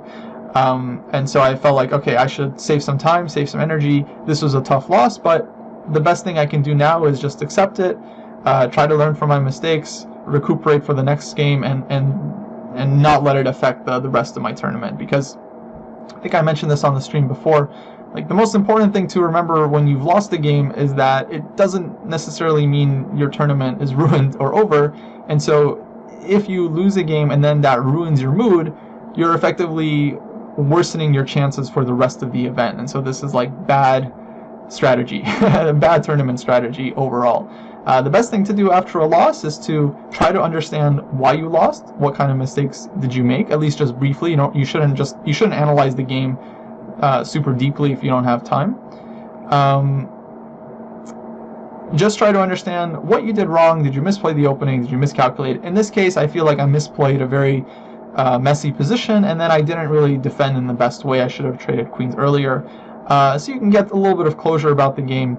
And then, yeah, just try to treat the rest of the tournament as something new. In fact, at this point, it's like I have 1 out of 2, 7 rounds to go. And in my mind, the way I like to see it is like, okay, new tournament, 7-round tournament, let's play from here. Yeah, I think this is the most important thing when you're trying to get over a loss. Because the tournament is 9 rounds, guys. So if I lose this game and then I'm just like so upset that I blow like my next 3 games, I mean, what's the point? I like to say you can lose once, but you don't have to lose twice. Yeah, I would agree with up and comer there. I think, yeah, if you win the game as well, it shouldn't. I mean, you should feel confident. I think that's definitely a good thing in chess. But yeah, you shouldn't let it get to your head, because winning 1 game doesn't mean anything for the next games. Okay, so yeah, 1 out of 2 so far. And then in round 3, I played against actually another friend of mine, Elijah Logozar, who I don't know if you guys are familiar with him. He's actually quite active on Chessable. I think he has a couple courses there, and yeah, really, really talented kid. His stuff on Chessable, I have to say, is really impressive. I've actually talked with him before. Like, we played some blitz games and discussed some openings.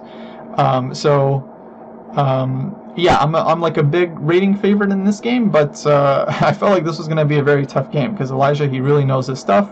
He's very well versed in the openings, and he's also incredibly ambitious. So I understood that, like, if I give him a chance, he's not going to hesitate to take it and then try to beat me. So I had to really be careful here. Strong Chess says, I heard a saying from Agar that your job as a chess player is to make 1 good move at a time. Yeah, I think he said something like that in his book, Thinking Inside the Box, which I really enjoy and recommend for lots of chess players. I mean, mostly for somewhat advanced chess players, but I think it's a very interesting read regardless. Yeah, psychologically, I think it's good not to take things too seriously. Just try to focus on the next game, the next move, and so on.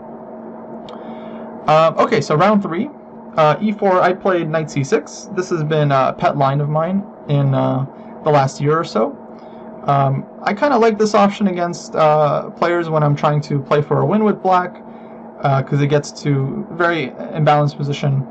And yeah, in general, I just kind of like the positions that I can get from this opening. Now, in this tournament, I don't think I had such a great success with it. I had 1.5 out of 2. Sorry, 1.5 out of 3. And in 2 of those games, I was just completely lost and did lose one of them. But generally speaking, I feel like it's a risky opening, but it's an interesting opening to play. The main point, there are different ways to play it. I tend to transpose into perk defense. So after d4, knight f6, we're kind of getting a perk with an early knight c6. And the main question from White's point of view is, whether or not to push d5. Knight c3, g6, bishop e2, and I played bishop g7, castles, and now h3. There are other ways for White to play the opening, of course. I would say h3 is the first move that I consider somewhat inaccurate. I think if White wants to fight for the advantage here, they should really play d5. And then Black's idea is actually to go back with the knight. This looks very strange, but the idea is that now we've induced White to grab some space, and Black gets a hook to challenge the space. c6, and then the idea is maybe knight d7, knight c5, and yeah, it's a very King's Indian type of position, which I kind of like, because I'm playing this against e4 players, and I play the King's Indian as Black, and e4 players generally don't have to face the King's Indian. In fact, never. So it's kind of an interesting thing to play against pure 1e4 players, because usually they get these positions that they're not super comfortable in handling. Alright, A Flying Sheep, thanks for checking out the stream and gifting all those subs. That was really nice of you. Have a good night. The idea with knight b8 was in perk alert. Maybe in this exact position. It's possible. I'm not familiar with the book, so I don't know what lines are suggested. But if there's some early knight c6 stuff, then yeah, by all means. I mean, at this point, we have transposed to the perk at this point. And yeah, I think it's it's a provocative way to play, because white does get some space here, but at least black gets targets, and that's nice. We saw in the first game against the Benoni, black didn't really have a lot of targets, and it was very difficult for them to play that position. But white didn't play d5. Instead, he played h3, and this allows black to play e5, which actually I think is an equalizer. Now d5 knight e7 is not great in terms of as far as king's Indians go, because white is already committed to h3, and this pawn in the future is going to be a potential hook for black's attack. So normally in these types of situations, white doesn't really want to put the pawn in h3. The other issue is that it's actually hard for white to get his main plan going with c4 and c5. So it's kind of hard for white to play on the queen side here. So after a little bit of thought, he ends up taking, which I was okay with seeing. I think at this point black is fine. So of course I would have loved to see the position after d5 knight e7, because I really like the king's Indian. But okay, d takes e5 was not too bad either. I took with the pawn. I could have also taken with the knight, which I think might have been a little bit more solid, because here black gets to play c6 very quickly, which is just a very important move for the structure, trying to dominate the knight on c3. Then I think black has good long-term prospects. Let's see, Kashinkle says, I sometimes have trouble just thinking about what my plans should be once I get past move 10 or so. Yeah, I mean, you know, this is obviously a very common issue. I mean, learning what to do in any given position, how to make a plan, or studying typical positions. I mean, this is like such a huge part of chess. So there's not really any great advice I can give you other than, you know, if you're interested in learning more, there are lots of good books on the middle game and like playing certain types of positions. I would suggest checking out some of those. Or, you know, even game collections, where you can just study the games of one or a few players, and you can see how they play different types of positions, and over time you get to build up a lot of understanding there as well. And the last one, the one I often did, was just watching commentary. When I was like maybe 1800 or so, I would watch tons and tons of commentary, like on ICC, and then the St. Louis Chess Club started doing their show with like Yasser and Jen and Maurice Ashley, and I watched a lot of that. Yeah, and I actually felt commentary was a great way of learning about different types of positions. You get to see like how a GM like Yasser Seirawan looks at any position and knows like exactly where the pieces belong, what the plans should be, what the common tactics are, what the common blunders are. Yeah, I always found that extremely useful. So for this game, let's say after d takes e5, d takes e5, we can say the structure has been kind of defined. And what I was thinking is basically, well, how to finish my development. This is usually what you're trying to do. I mean, around move 10, typically the rooks aren't connected, and in most cases I think it makes sense to connect the rooks. And essentially you're just trying to find the best square for your pieces, and then trying to get them there in an effective way without allowing any tactics. I mean, a lot of it depends on context. In some positions it's like your opponent's king has some vulnerabilities and you should play for the attack. And so you figure out, okay, how do I put my pieces on the most aggressive squares? Well, here, white decided to trade queens. And, I mean, at first I was somewhat annoyed, because, like, whenever white does this, it's like, it kind of signifies that they're, you know, just trying to play for a draw and equalize. But on the other hand, I've never really had a problem in playing this type of endgame, because typically black is at least equal. And in fact, black has a lot of long-term prospects, which we'll see very soon. So it's equal, but it's not necessarily easy to play for white here, where I think black's ideas are pretty simple. I want to put the bishop on e6, I want to put my knight on d4, I want to put the pawn on c6 at some point, and just control the d5 square, and use my knight on d4. So I was perfectly happy to play this. White played bishop e3. He could have played bishop g5 as well. I would play bishop e6. But after bishop e3, knight d4. So already I feel like I was seizing the initiative. Now if knight takes e5, then I have knight takes c2, or I can play knight takes e2 and then knight takes e4, but I think knight takes c2 there was just better. And if he takes on d4 and plays like rook d1, which is possible, because my rook is hanging, I can play c5 and defend the pawn. White has to maybe go like bishop g5, bishop e6. I think the engine was saying that it's somewhat equal after e5. We just get these like complications leading to simplification. I don't know how seriously my opponent considered this, so yeah, it just looks very, very unclear. After the game, he told me he was just trying to play kind of safe and risk-free, because in round 1, he played against the GM, and in that game, he played kind of way too aggressively with white and just got punished like right out of the opening. So for this game, he decided to like calibrate a little, try to like play more solid, but the drawback of this is that you don't really pose problems to your opponent, and then a lot of times black can just equalize comfortably, and then you're having to defend for the whole game, which is kind of what happened here. Up-and-comer says, I'd rather play a low-risk position against a weaker player and a high-risk dynamic position against a GM. I actually think there is some logic in that, for sure. I mean, you could also totally do it the other way. In fact, a lot of times the way I'm playing is I'm playing sharper positions against weaker players because I want to create more chances, and I'm playing kind of more solid strategic chess against GMs because I want to reduce my chances of losing. That's not necessarily a great strategy. I think both are, let's say, viable.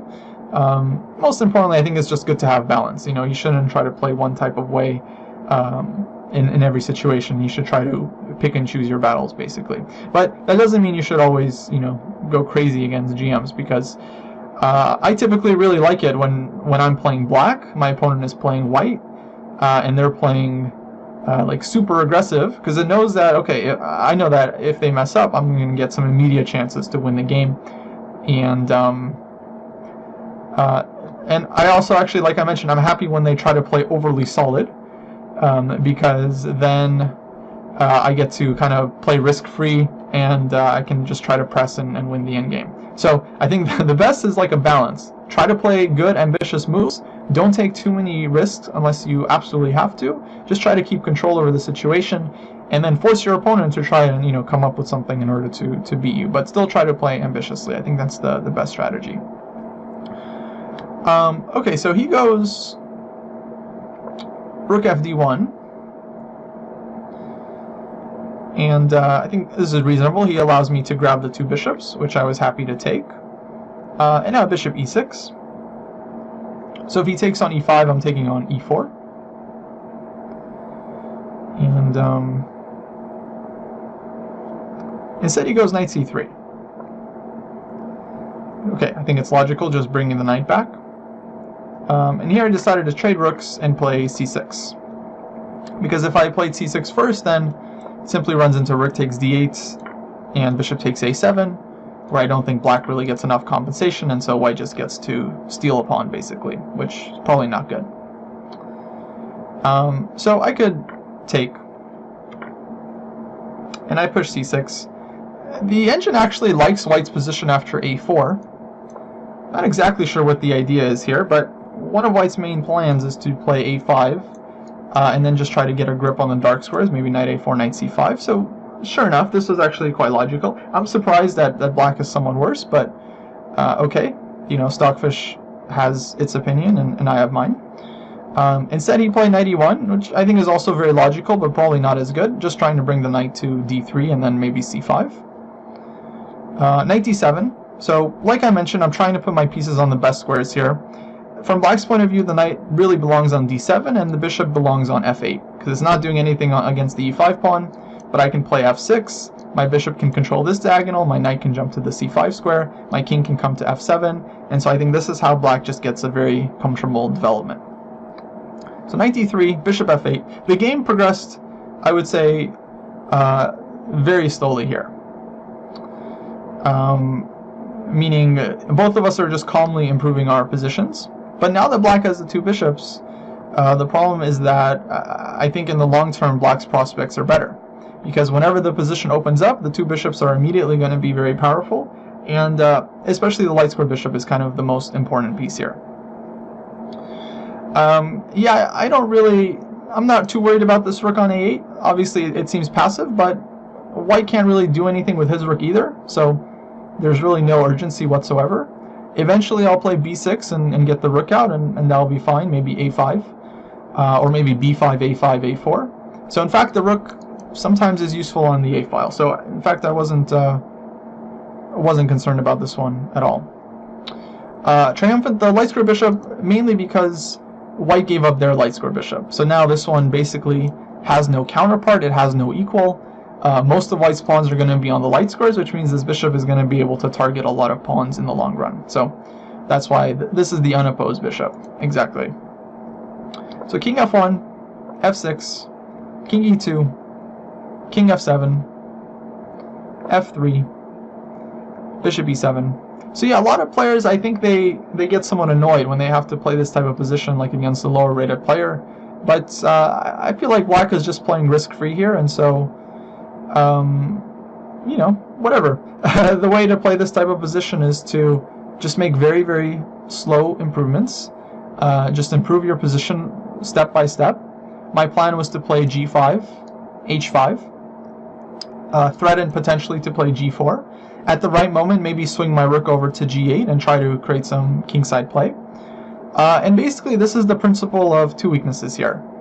Now, white doesn't really have any weaknesses, so it's not really a literal meaning here, but the idea is that I can play on the queen side and try to push here and try to create some action, and I can play on the king side. And it's not that one of these plans is necessarily better than the other, but rather black should just do both, and white will have to make some tough decisions about how to organize their defense, because clearly black is the one who's pressing here. If white just pushes too many pawns forward, it'll create weaknesses and it'll be dangerous, but black can just push on both sides, and white has to figure out, you know, how to make moves, which pawns to push. Are they playing b3, a3, g4? It's objectively it should be holding for white, but not an easy position to play by any means. So a3, g5, king f1. I thought this move was a little strange, but I think his idea is to open up the e2 square for the knight. h5, knight e2, and now knight b6. So I'm kind of probing here, trying to play knight c4. And if knight c5, then I think this is met with knight c4, and white has issues. So he goes b3. Actually, it's a nice move, because it's kind of taking advantage. A lot of players wouldn't even consider this move because the a3 pawn is hanging, but of course this pawn is actually poisoned. So white did a nice job here of realizing that, you know, he can use this tactic to kind of justify this b3 move. And in fact, this is the best move because it covers the c4 square, and now my knight on b6 is not good.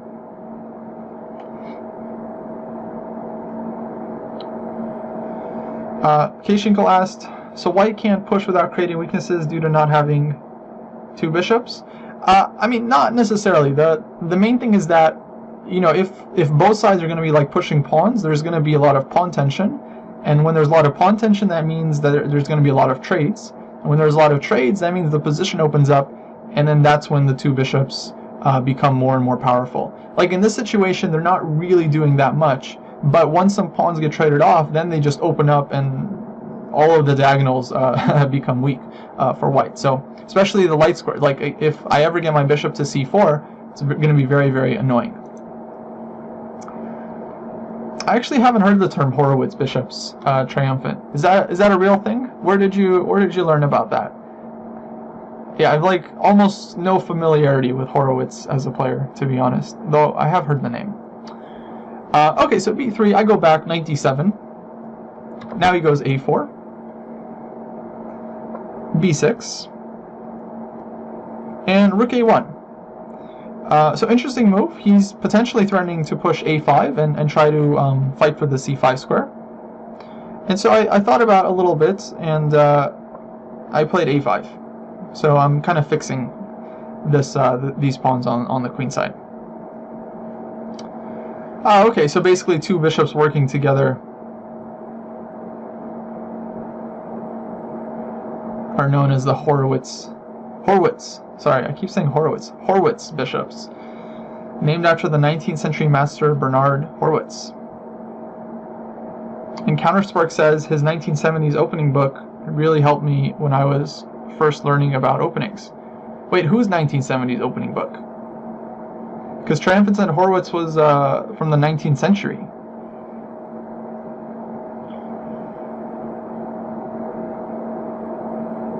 Or was it like reprinted? I mean, 1970 just feels very late for someone who was around in the 1800s. And yeah, the bishops are very good at dominating an open file. In fact, that's why I just didn't care about white having. Oh, I see. Okay, different Horowitz. That's why I didn't really care about white controlling the open d file, because it was very, very hard for white to do anything with my two bishops there. Okay, so a5, and now my plan is again maybe push g4, maybe organize b5 at some point, because if I can play b5, a, b, c, b, then I can push and create a pass pawn. Or if white allows me to take on a4 at some point and force b takes a4, I probably wouldn't capture if his rook is there, but if I can force him to take with the pawn, then I can use the open b file at some point. Obviously not with the knight on d3, but one day the knight on d3 might not be there, and then the rook is useful, or I can play bishop c4, maybe even take, and then go rook b4 and try to get the open b file. Yes, Warnacki, at some point the rook did make its way to h8. Much later, but it was actually a very, very critical idea in this endgame. So he goes c4, which is interesting. I'm not sure if he should have done this, but it certainly has its logic. He's just trying to keep everything under control, especially b5. In fact, I could have just played b5 here. The engine seems to like this one.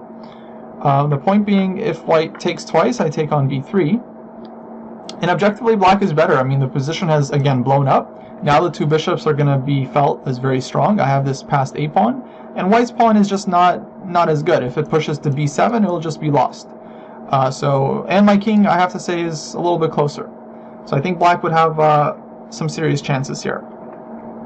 But I don't know. I kind of felt like it was a little bit too early to open up the position. I didn't want to rush things. You know, I had this principle of do not hurry in the back of my mind, kind of a classic principle out of the Soviet chess school. I don't know how many of you guys have heard of this one, but do not hurry is a very important endgame principle, where if you have a good position, if you don't have to open things up right away, it's better just to wait and build up.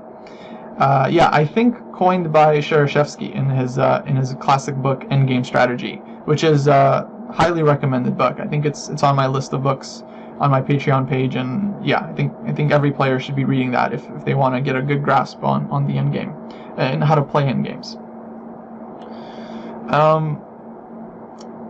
So, okay, c4. I could have played b5. Instead, I played rook b8. So I'm kind of just hinting at b5. And in fact, what I was hoping for was for white to play this move knight c3, which seemingly stops b5, but it actually allows a different resource, and black can play knight c5. So this move looks crazy, because after knight takes c5, I have to double my pawns, which are going to look very ugly. But the problem is that white has tactical issues with the b3 pawn. So I think I should just take bc, and now white has no good way of defending this pawn on b3. Now you guys might ask, well, what happens after rook b1 or rook a3? And here, okay, I'll give you guys a chance to find the move here for black. For those of you watching on YouTube, now would be a good time to pause the video and calculate.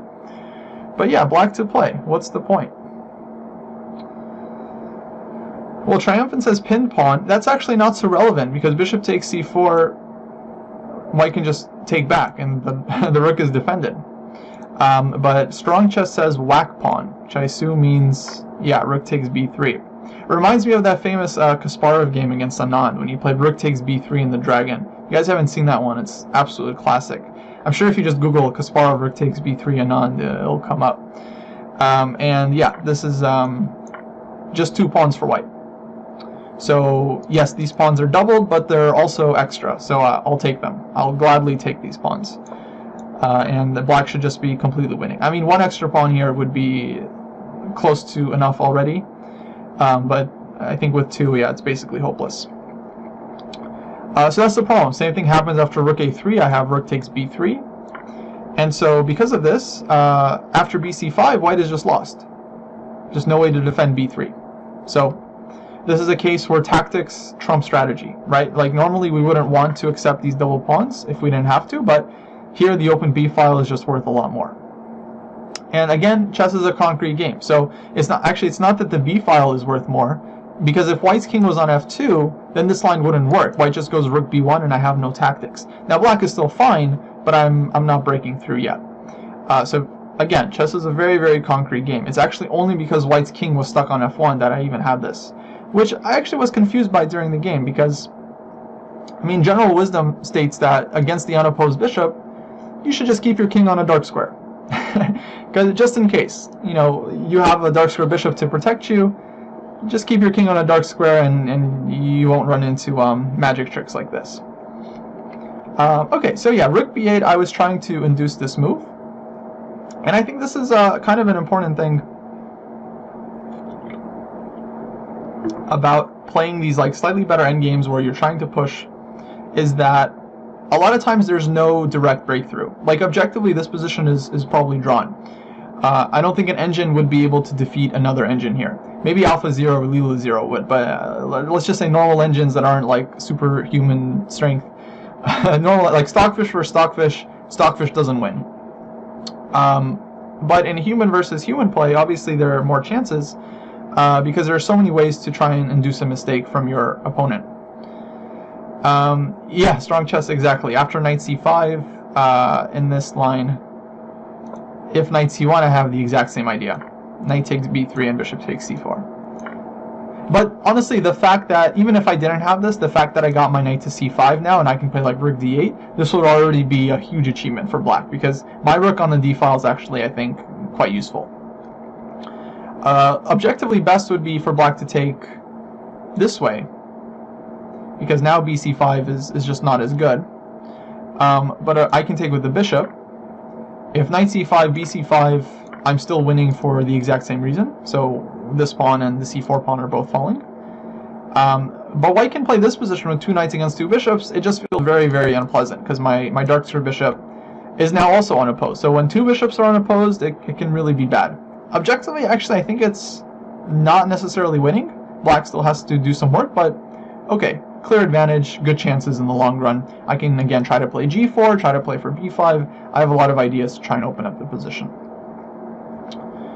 So yeah, a big thing when you're trying to convert these positions is giving your opponents a chance to make mistakes. If you rush things too quickly, like b5, g4, the game just becomes very concrete, and your opponents, well, they have solvable problems, and then they can solve them.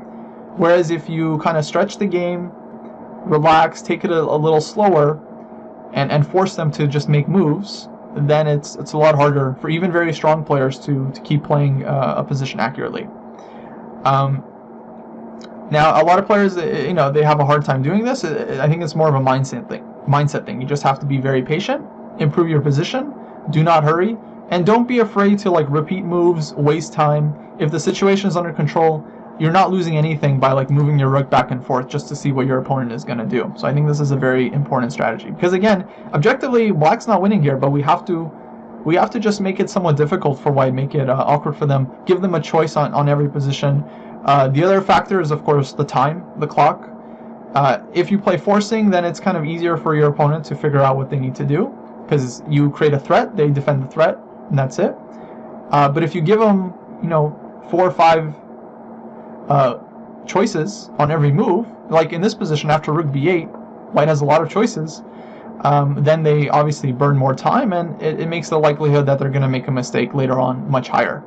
A lot of games end with someone, let's say, defending very, very accurately for many moves, but then they get into time trouble, and all of a sudden it's not so easy, and then they blunder and lose, and yeah, and they didn't exactly lose because they blundered. They lost because they were under pressure for many moves, and eventually it got to them. And hey, Japanese tutor, rating with a party of 33. Much appreciated. Thank you so much. Welcome to everyone who's just joining the stream. I'm going to do the info command here so you guys can see what's going on. I'm just analyzing my games from the National Open. And hey, Chess Lover, good to see you. Okay, so I was just finishing a big rant about how to play these types of endgames where you're slightly better, but it's not obvious how to break through. Okay, so if you missed it, you'll have to rewind the clock, unfortunately. And white ends up going g4 here, which I think was a reasonable move. He didn't want to have to live with the idea of black playing g4 in every position. So he goes g4 himself. And yeah, actually, it's a good situation. Let me ask you guys, what would you do here? I mean, how would you play in this position? What would be your idea? Not that I made the best move, but I'm just curious what people would do here.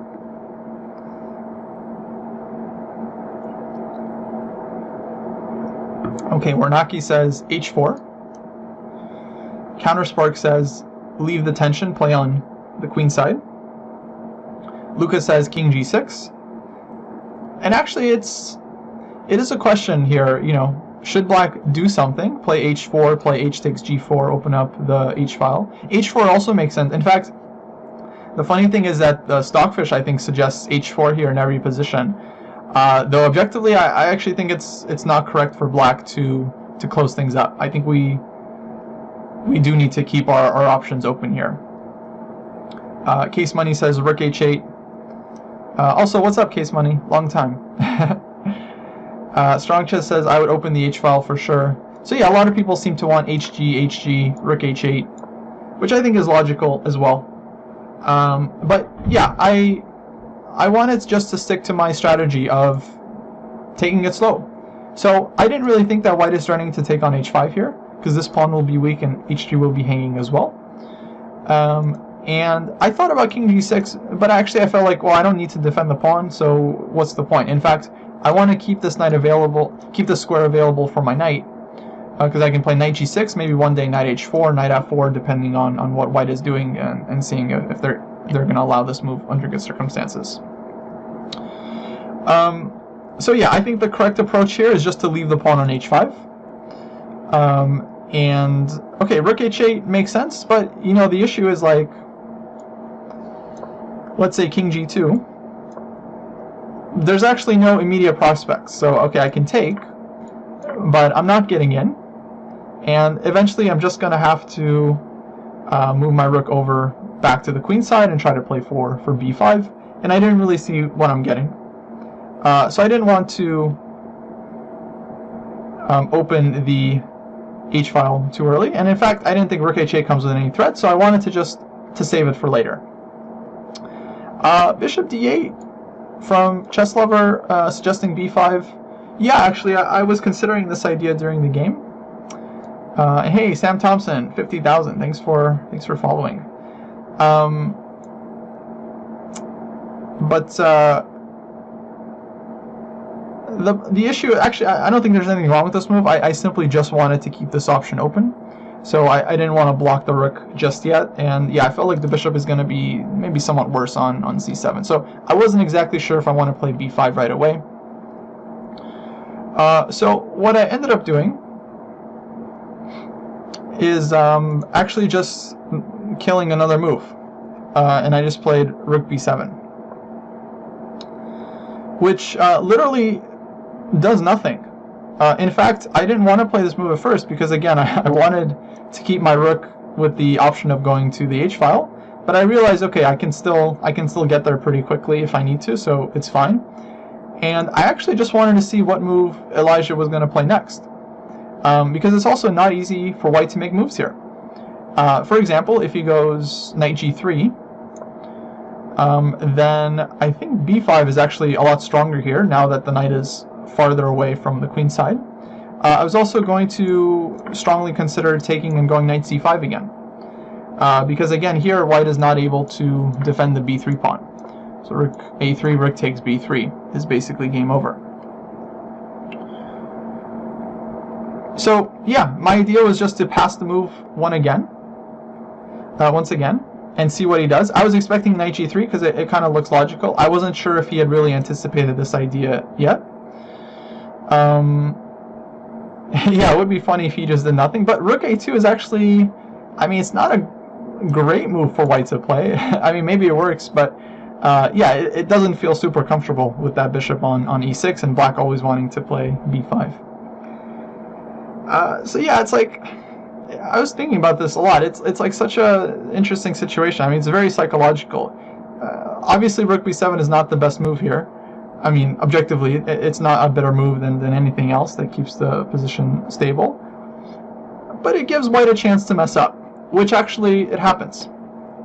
And I bet very few players would actually guess what white's best move here is according to the engine. I certainly didn't. I don't think Elijah considered this move at all. I think very few players would actually play this move over the board. Very, very few. I'll give you guys a chance to guess, because I mean, it's more fun that way. It's not rook a2. That's not the computer move. Some players would play this. They would just, waste the move. It's not h4, although good guess, but I'm assuming it's just bad. Maybe just like taking. I feel like now you guys are just going to guess all the crazy moves. So yeah, c5 also not good. I'll just take and and open up the queen side. Yeah, f4, I was waiting for someone to suggest this one, but black can just take and it's winning. King f2 is, I mean, it's a good move. It's not the best move according to the engine. Okay, Chess Doofus got it. G takes h5. This was actually the move given by the engine. G takes h5. And the idea, just to clarify, exactly, Chess Lover is 100% correct. Ew is the correct reaction. The idea is like, okay, white can even take this pawn, and then go back. And then it seems like this pawn, I mean, is just going to be lost, right? I mean, this looks... If Elijah played g takes h5, I would have been like, wow, like what a terrible move. I would have scolded him after the game. Like, how can you play a move like this when black has two bishops, especially a light-scored bishop, right? So, yeah, I mean, I think it's totally inhuman. But somehow Stockfish makes it work. He just goes knight g3. And I didn't really investigate too deeply because exactly, like, the move is just so illogical that, like, it's almost irrelevant to the game. In fact, I think Greg Shahadi likes to make this point, or I think he mentioned this came from Grandmaster Gregory Kaidanov originally, but, like, if the engine points out a line that, like, no human would find or really consider, it's almost irrelevant to the game. So the fact that white had this, I mean, it doesn't really spoil anything. And I still don't understand how white is saving here, but apparently has enough counterplay to keep the balance. Take it up with Stockfish, guys. You can check the position for yourselves later. I don't know. And yeah, I agree with Chess Lover. Leela definitely did embarrass Stockfish in some games. I mean, Alpha Zero did too. Okay, so what ends up happening in the game is white actually plays knight c3. And like in the previous position, this runs into knight c5. And so I wasn't exactly sure what exactly Elijah missed, but I felt that, okay, most likely he just didn't see this idea with rook b3. So I spent a little bit of time here. I didn't want to make it seem like I was really excited, because I just wanted to just kind of, keep it chill. I spent a couple minutes here and I played knight c5. Knowing that probably white's only move here is bishop takes c5. Then after bishop takes c5, let's say knight e2. It's not lost yet. I mean, black is better, but actually it's not even that easy to break through and pose problems, because the position is still kind of closed, and white's knights are, they're going to be causing problems. Knight g3, knight f5, etc. But objectively, black is still better, and I've made huge progress compared to before. Now I have just a pure 2 bishops versus 2 knights endgame. And if I can somehow organize like b5, let's say bishop e7 or something, then, I mean, should be really nice for black. But he actually somewhat quickly played knight takes c5. I think he didn't spend more than maybe 1 or 2 minutes here. Maybe a little bit more. I feel like he wasn't thinking about it that much. Which, as he admitted, was a bit naive on his end, because it's like I just played knight c5, and I'm like allowing him to double my pawns for seemingly no reason. Like there is no reason for black to play this move. But so he should have like smelled the rat and just tried to figure out like, whoa, like hold on, like it should have been a red flag. Like why is black playing knight c5, allowing me to double his pawns? Like what does he have? What is he looking to achieve here? Warnacki asked, would I still close the king side with the knight retreat? Oh, and in that line after bishop takes c5. No, probably not. I would still want to retain the option of opening the h-file. Having more lines to infiltrate with your rook, I think here is very important. Because if I only have the d-file, then white can defend the d-file, and then that'll be it. But if I have the d-file and the h-file, then I'll have more chances. But okay, he goes knight takes c5, bc, and yeah, actually Strong Chess is right. What white should have done after rook b7 is play king f2. I mean, really, he should have made this move almost at any point in the previous like 5-6 moves, just to get off of these potential tactics. But from white's point of view, I mean, it was somewhat hidden. I mean, I'm not saying with white I would have seen the tactic, but I think intuitively I would have just put the king on f2 because, again, the light square bishop should be very scary for white in this position. And then, okay, black will still have to work a lot to try and grind this out. So knight c5, bc5, and then here, okay, he started spending some time, so obviously I understood that he just missed rook b3, and he noticed it only at this moment. Otherwise, he would play rook b1. And he started thinking here, I mean, it's kind of too late, because now it seems like white is just losing, because rook takes b3 is happening. But I'll give you guys a chance here, because he actually came up with the best move here, by far. Actually, I didn't even realize that this move was possible, but I think it was a very strong move, because it actually makes things very, very difficult for black to win the game. In all these lines with rook b1, rook takes b3, black is just winning outright. It's just very clean. 2 extra pawns, it's easy. If he allows me to take on b3 and take on c4 in any situation, yeah, it's just over. But Chess Doofus has nailed it. Knight b5. Really fantastic resource. I mean, kudos to Eli for finding this, because a lot of players in his situation would have just resigned. Like, I mean, it just looks over. Like rook takes b3, it's just that's it. But he found this, and it's actually quite an interesting sacrifice, because after takes, the position is still relatively blocked up. He only has 1 pawn for the exchange, but it's hard for black to activate the pieces here. Because king is going to sit on e2. Rook has no entry squares. Of course, the a pawn is hanging, and I have to be careful not to lose it. And yeah, a surprising amount of positional compensation for the piece here. Just for 1 pawn, I mean, you would think it's over. Like 2 bishops for black should be winning, but it's, yeah, not that easy. So rook a7, rook a4. So very good move. Otherwise, if he allows me to open up with a4, then I will just win immediately, because once the bishops get active, then the game is just over. The bishops will have room. So white's only chance is to try to set up some kind of fortress where the bishops just can't break through and the king can't get in. In fact, if we took the rooks off of the board, it would be very difficult for black to break through without the rook. At some point I would have to figure out how to like sacrifice with f5 and just try to open lines, but it would be very difficult, especially my dark square bishop is really passive. b4 is not working yet because of bishop takes c4. Check. And then black will take here, and then yeah, just collecting everything. And if white, moves the king, then black has time for a4. So white's not in time here. And then b4, okay, I'll just take this one, and then my a pawn will be much stronger than white's pawns, because I'm up a piece, and so white's pawns are not going to be doing that well. Or you can also just take on b5 to make it easy. But yeah, no, I mean, b4 is an important idea, it just doesn't work concretely. So he goes rook a4, I think this is forced to stop me from breaking with a4. Now I played rook a8, so I pull out of b4 ideas, and I can play c takes b4. King e2. And yeah, so here I was obviously very happy that I never played h4, because then I would have very little chances. I think the engine suggests this move in like almost every position. I mean, and here it's just like, I mean, honestly ridiculous to play h4.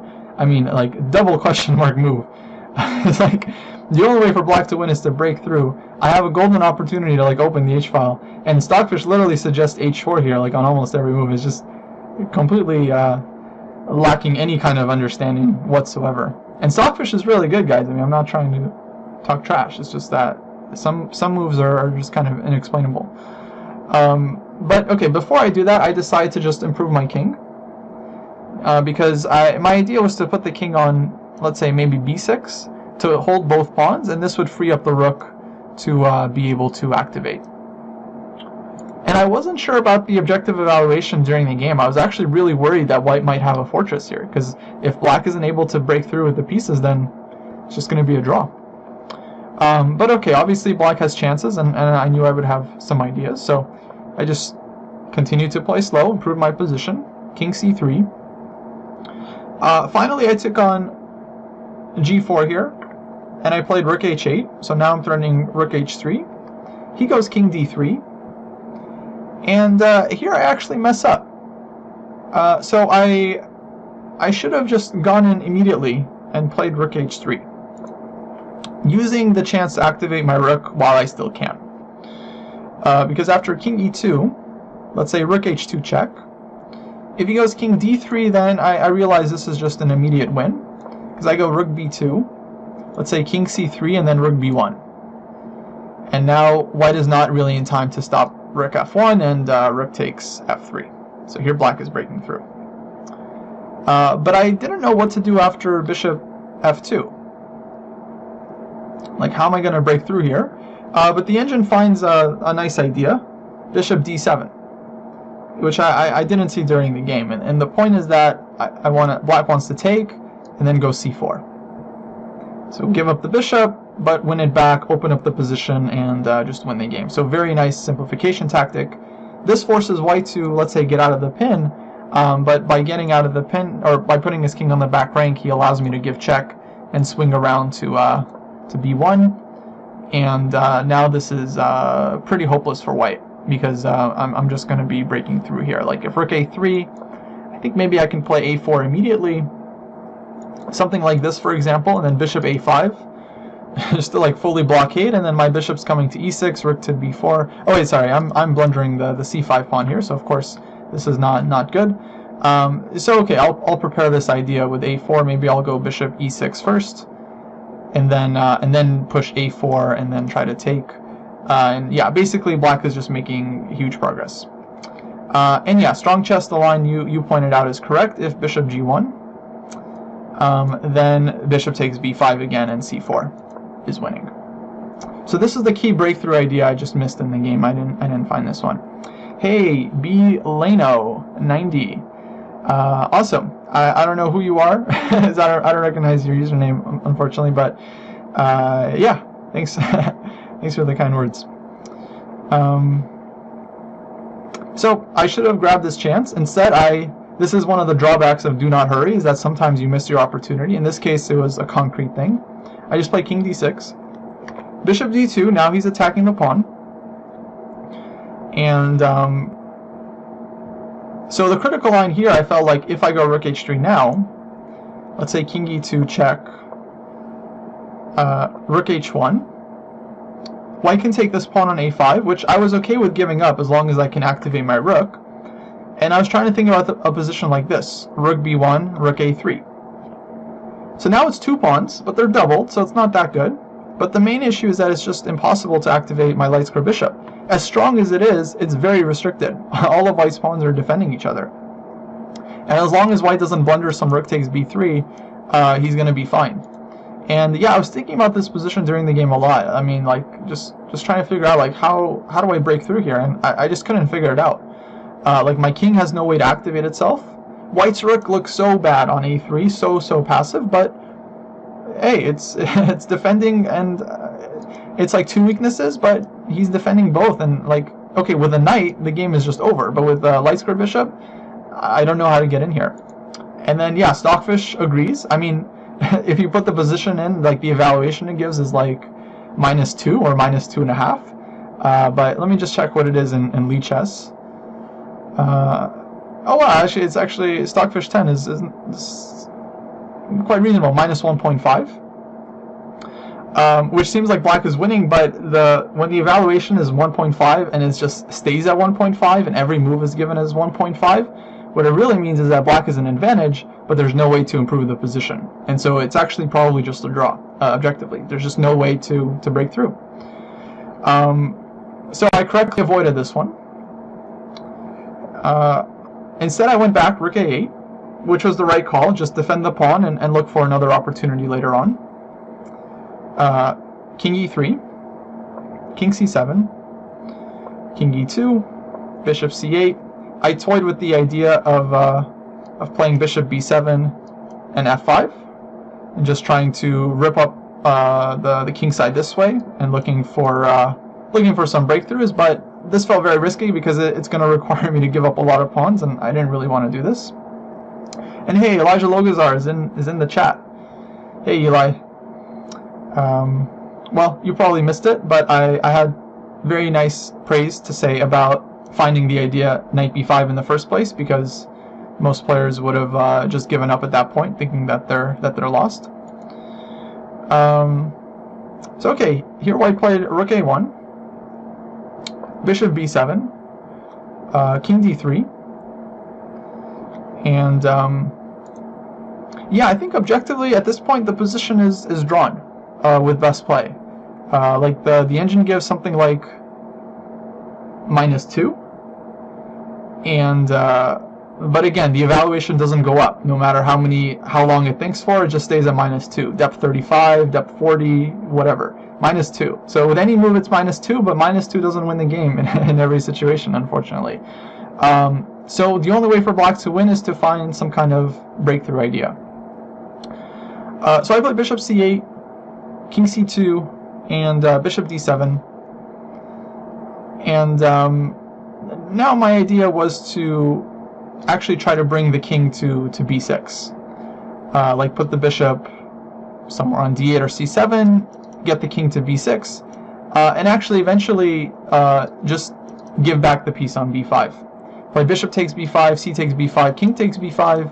Black will only be 1 pawn up, but at least I'll have made some kind of progress, and I can try to grind that position with a win.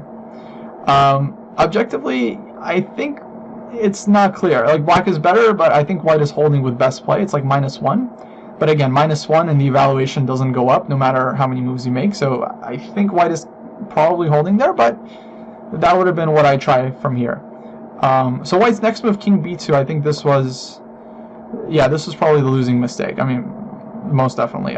Eli mentions in the chat, like, his idea was to play king a3, king a4, which would be great if white can get this in, because it ties me down to the pawn, and then if he can put the rook on h1, then black will just have very little ways of entering white's position or making any progress. But it's simply too slow, and now the king is just too far. So now, of course, rook h8 is very strong for black. Here I'm happily giving up the a5 pawn, but I'm getting rook h3 and then taking on f3. And if I can win this pawn, then white's position, of course, collapses.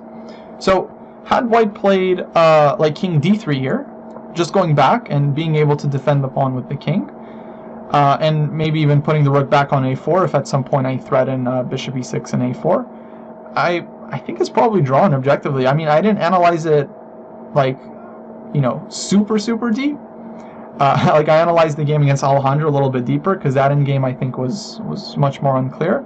But yeah, to me, I couldn't really figure out how black breaks through here. Maybe some endgame aficionados want to take the position and analyze it deeply and figure it out. But yeah, I don't know. I didn't during the game. I wasn't sure, and yeah, I'm still not sure. And okay, I would have probably sacked on b5, but yeah, objectively, I think that position is eventually going to be kind of holding. But still, some chances.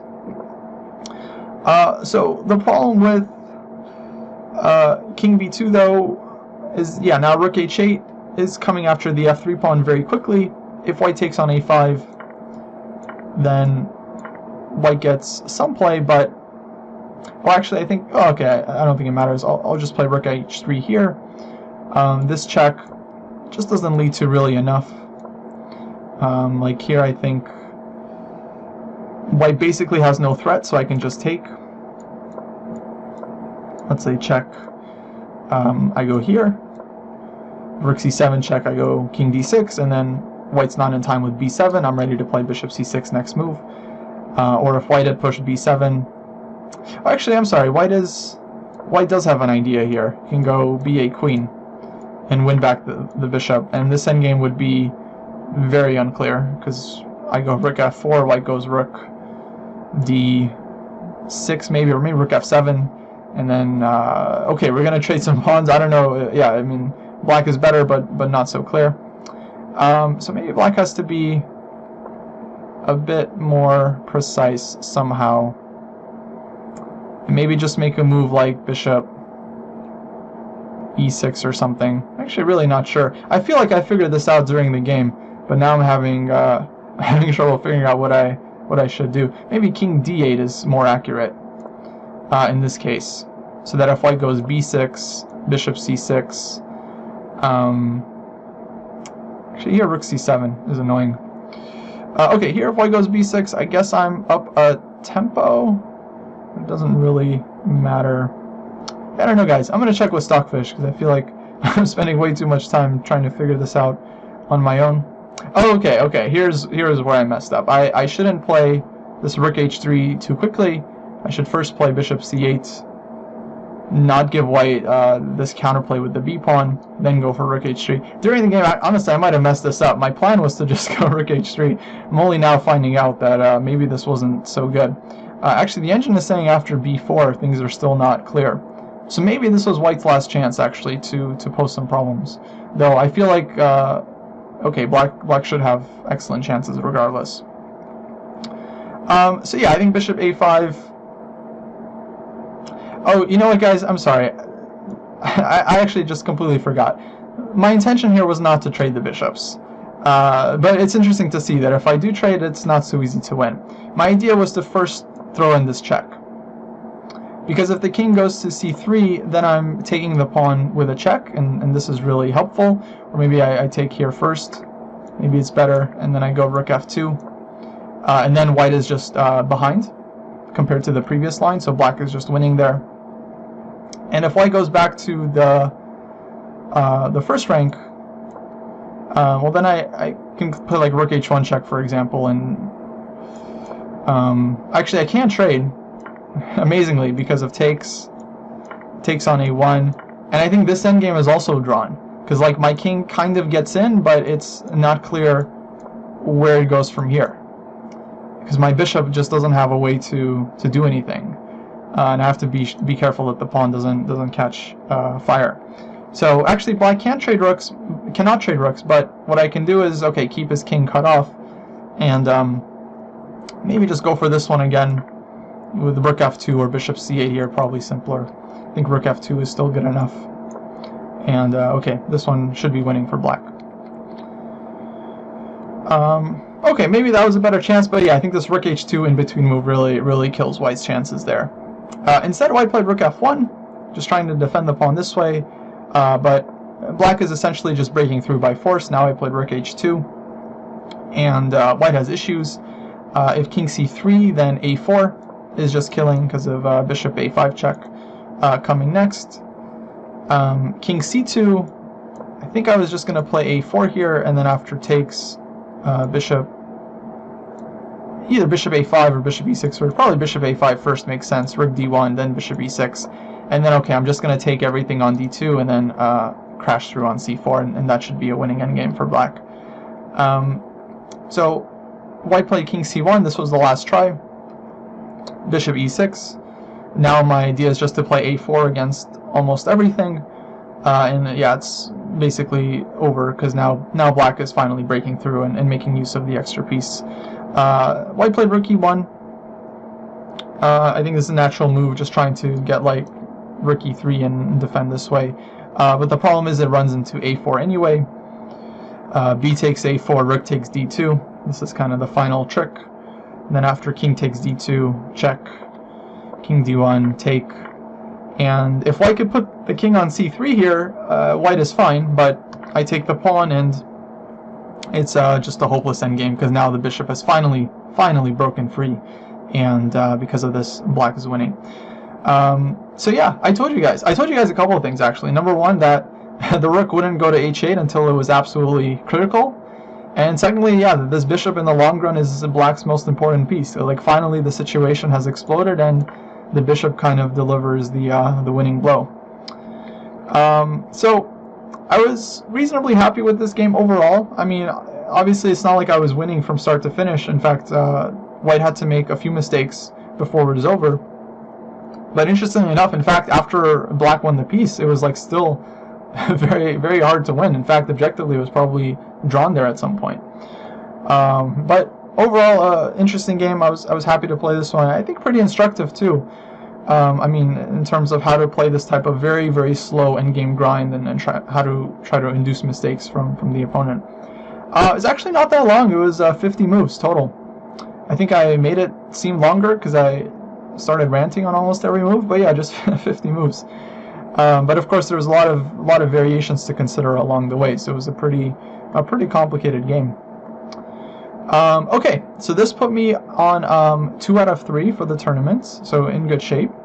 I think I'm going to wrap up the stream for tonight, guys. My intention was to just do 3 games at a time. I will try to stream again sometime this week. Actually, I will be streaming on Friday. I will be playing more training games against Dr. Chess 24. Who's the anonymous I am that I played a couple of games with previously. In fact, this time we're going to be playing rapid chess. So we're going to be playing 4 games with 15 plus 10 time control. And we're actually, all 4 games we agreed it's going to be a thematic match, are going to take place in the bishop e3, queen f3 Taimanov. So we've discussed this variation a few times before.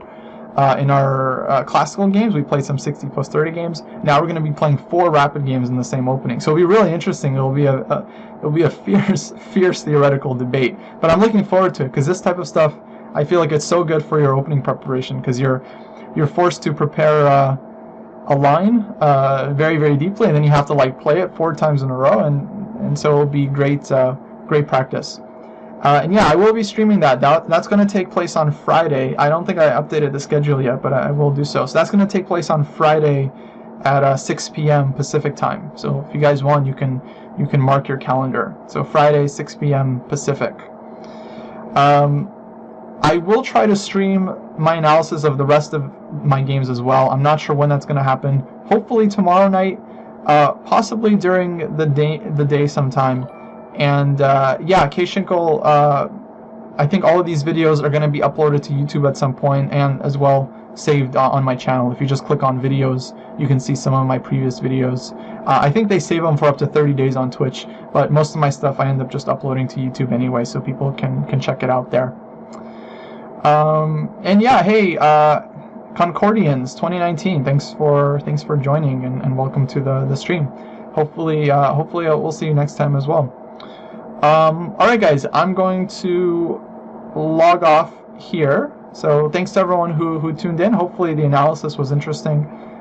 It's always very useful for me to do this type of analysis because if I don't record a video and like post it on YouTube or stream it, then I just don't take it as seriously, and it's hard to hold myself accountable to like really analyze the game and like try to uncover all of the little details and tricks that I missed and positions that I misevaluated. I mean, I think this is the most important thing one can do for their chess. So hopefully it's a good example for you guys to do the same with your own games. And hey, Squishy Liquid, thanks for thanks for following. There was 6 games left in this tournament, so it was a total of 9 rounds. This was only round 3, so 6 games more to go. I would say the next 3 games were pretty difficult for me, but then the final 3 games were I think of somewhat better quality, not really. Hey, Blano90, if you want to donate, or if anyone else wants to donate, I do have a link below on this page that you can use. If you want to use Venmo, I mean, obviously that's totally fine. My username is simply my first and last name with a hyphen, so Kostya-Kavutskiy is my handle on Venmo, at Kostya-Kavutskiy. So yeah, all donations are totally appreciated, not expected in any way, because like I mentioned, I often just do this type of analysis because I think it's just helpful for me, and I'm letting you guys watch because this is the only way I can like hold myself accountable to do it 100%. But of course, yeah, all donations are greatly appreciated, and they're all put towards my future tournaments. I'm gonna be playing a couple tournaments soon. My next one is a round robin in Minnesota, which starts next week in about 8 days or something, maybe 9 days. And immediately after that, I'll be playing the World Open, which will be a very interesting tournament. I've never played the World Open. Obviously, I think its reputation speaks for itself. It's just this huge tournament. It's always super strong. So I'm very excited of competing in that one. And yeah, gonna be fighting for some norms. You know, that's the plan. All right, guys. I think I'm gonna find someone to raid as we finish up here, and I'll hopefully see you guys next time in the stream.